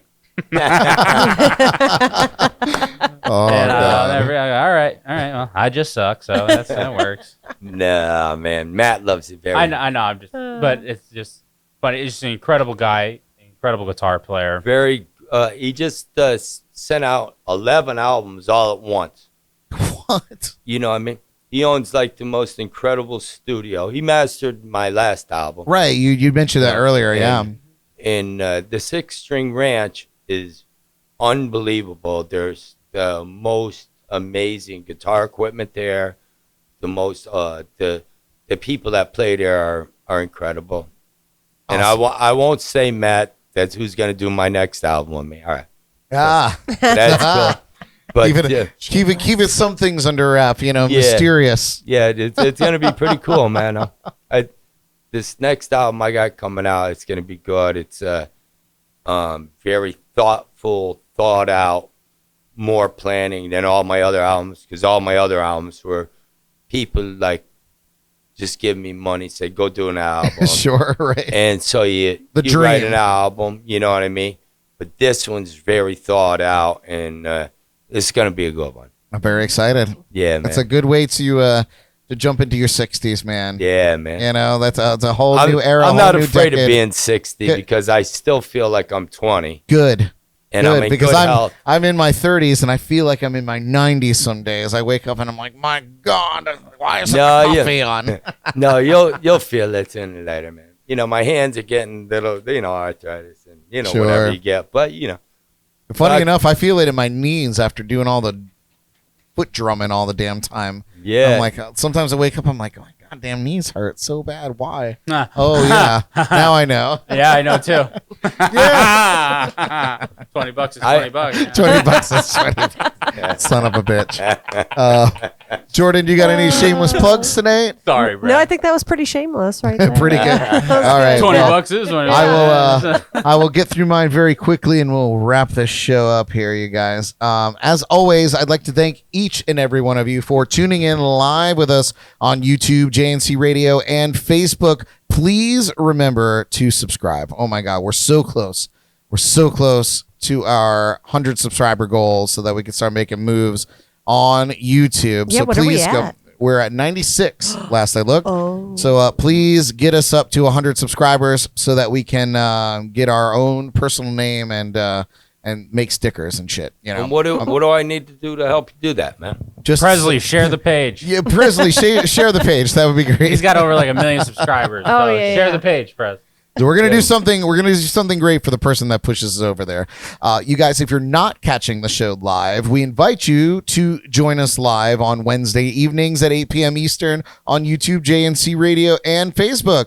I need to send a big shout out to our sponsors and partners at Code RUM, TCNightlife.com, The Sneaky Tiki, Hop Life Brewing, Treasure Coast Entertainment, Parklick Films, Paul at the Drums and Rums podcast. Woo woo! We're gonna give him an air horn. Right. Yeah. And of course, our friends at Drizzly. You guys go check out JNC Radio, streaming 24/7 on the Live 365 app. It's free and full of great local music mixed with the best indie music. We feature the JNC replay each weekday morning and the Johnny Ringo Show at 5 p.m. on Sundays. You can also listen to the JNC Radio from the JNC Radio app. It's completely free from your favorite app store. JNC Podcast. You guys, you can watch the shows. You can catch up on everything. You can listen to the radio. You can check out TC Nightlife's incredible entertainment calendar. Anywhere that you want to see music on the Treasure Coast is listed there. Get it now for free from your favorite app store. I have a few of my own one-man band shows coming up. If I could find the graphic for that, that would be amazing. I squished everything a little bit so that I could fit some things in, and now nothing's where it's supposed to be. But anyway, you guys, I only have a few this weekend, so come see me tomorrow night, 8 p.m., July 22nd, if you're watching this way later. I'll be at the Square Grouper in Fort Pierce with my good friend Justin Mandel on bass. And on Monday afternoon, 12 p.m., I'll be at Blue Point in Tequesta, Florida, doing my one-man band show. And rounding out my very short work week this week, I will be at the Square Grouper on Monday night, 8 p.m. in Jupiter. So come check out that show. Sure to be a good time. Looks like you're at the Square Grouper a lot too, Brad. Dude. They love you guys. You guys are the I'll tell you what, groupers. All the time. They're the two groupers. That place is wonderful, though. I cannot say like enough. It's great. Like, I love that's those. probably the best place to play. I mean, you show up, they got everything ready to roll. It's a great nice live big music stage. venue. Yeah, it's a great Great live stage. It's music great. venue, Most of the time, the crowd is pretty good. Yeah. And like I play The there on Monday managers are nights. awesome. I mean, it's I can't speak highly enough about the Square Grouper. Yep. I have a great time there. I only been there twice in my life, and both times I've been there.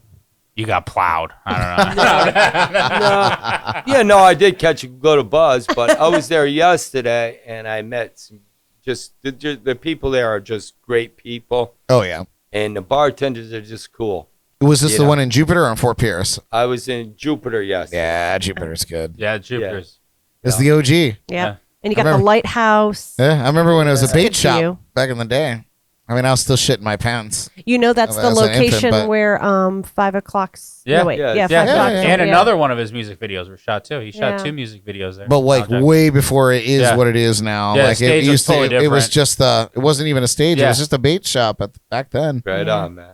But yeah, awesome. So Cool. yeah, He I'm needs there. to come I'm there back. quite a bit. Come back again, Alan. Yeah. We share the same last name. Yeah. Yeah. Well, you guys, that does it for my shameless plugs. And now, my friends, the time has come to say goodbye. But thanks again to all of you hanging with us live. There were so many of you. Thank you for chiming in. We really appreciate it. It was really nice to meet some of the Jackson family and friends. So thank you so much for tuning in. We hope that you subscribe to our YouTube channel and check out all the great artists and interesting people that we bring through the show here on Jams and Cocktails. Give it up once again, of course, to my partner in crime, Miss Jordan Taylor. Thank you. Okay. We have to. I I have to to get out keep of the room. her ego down. Anyway, She got no ego. right. Yeah, Let's hear no it ego. once again for Vaughan Jackson Yeah. and Joe Roy Jackson. Happy birthday, Big Daddy. Happy birthday, and Mary Lou Yeah, Mary Lou. holding down the love seat here in the legendary JNC Lounge. You guys, next week on the show, we'll discuss the latest about Britney Spears, believe it or not, because we are totally invested in her conservativeship craziness. Shave your head. Shave your Well, what's head. crazy and I what's, love her. and what's super important about this case is not just Britney Spears in particular, but there are so many people in the country under a conservativeship, and what happens in this case is going to set a precedent for other people that they don't have the spotlight, but they have the same problems. And in this case is going to set the precedence for how they're going to get out of their conservatorships or get their lives back. So it's a very interesting. What do you think? Do you think she should get out of it? Or are we going to say this for next week? We're going to save it a little bit for next week because there is some interesting tidbits that are coming out. So come back next week, Yeah. Vaughn, and we'll talk Yeah. about it. Okay. Yes. Yeah. See how I did that? I personally believe that she should be let out. Like nobody should be making money off of a human being that is capable of earning their living that they've been making a living off of. NCAA can now. And be in a conservatorship. I'm sorry. Conservatorship is for people that can't feed themselves Is she and above clothe themselves 18 years anymore. old and able body to work? And I she don't should even not be in think one. So I don't even think she wants. Well, we'll save it for. We'll save it for next week. You guys tune in. We have a lot to say about it. So we'll also be trying to figure out how many marshmallows we can stuff in our mouth. We're going to find out what the Guinness Book World Record is, and we're going to try to beat it on next week's show. This is what we do when we don't have a guest. That should be interesting. I can come back. So we do some wild shit. One's back here. I've been told I got some big cheeks. See? We might need you on our team, you guys. Hey, don't get cheeky with me. Until then, you guys, keep an open mind, keep the blues alive, and stay hydrated. I can't stress that enough. Broadcasting live from the legendary JNC Lounge. I'm Brad Brock. Good night. Plug a boy.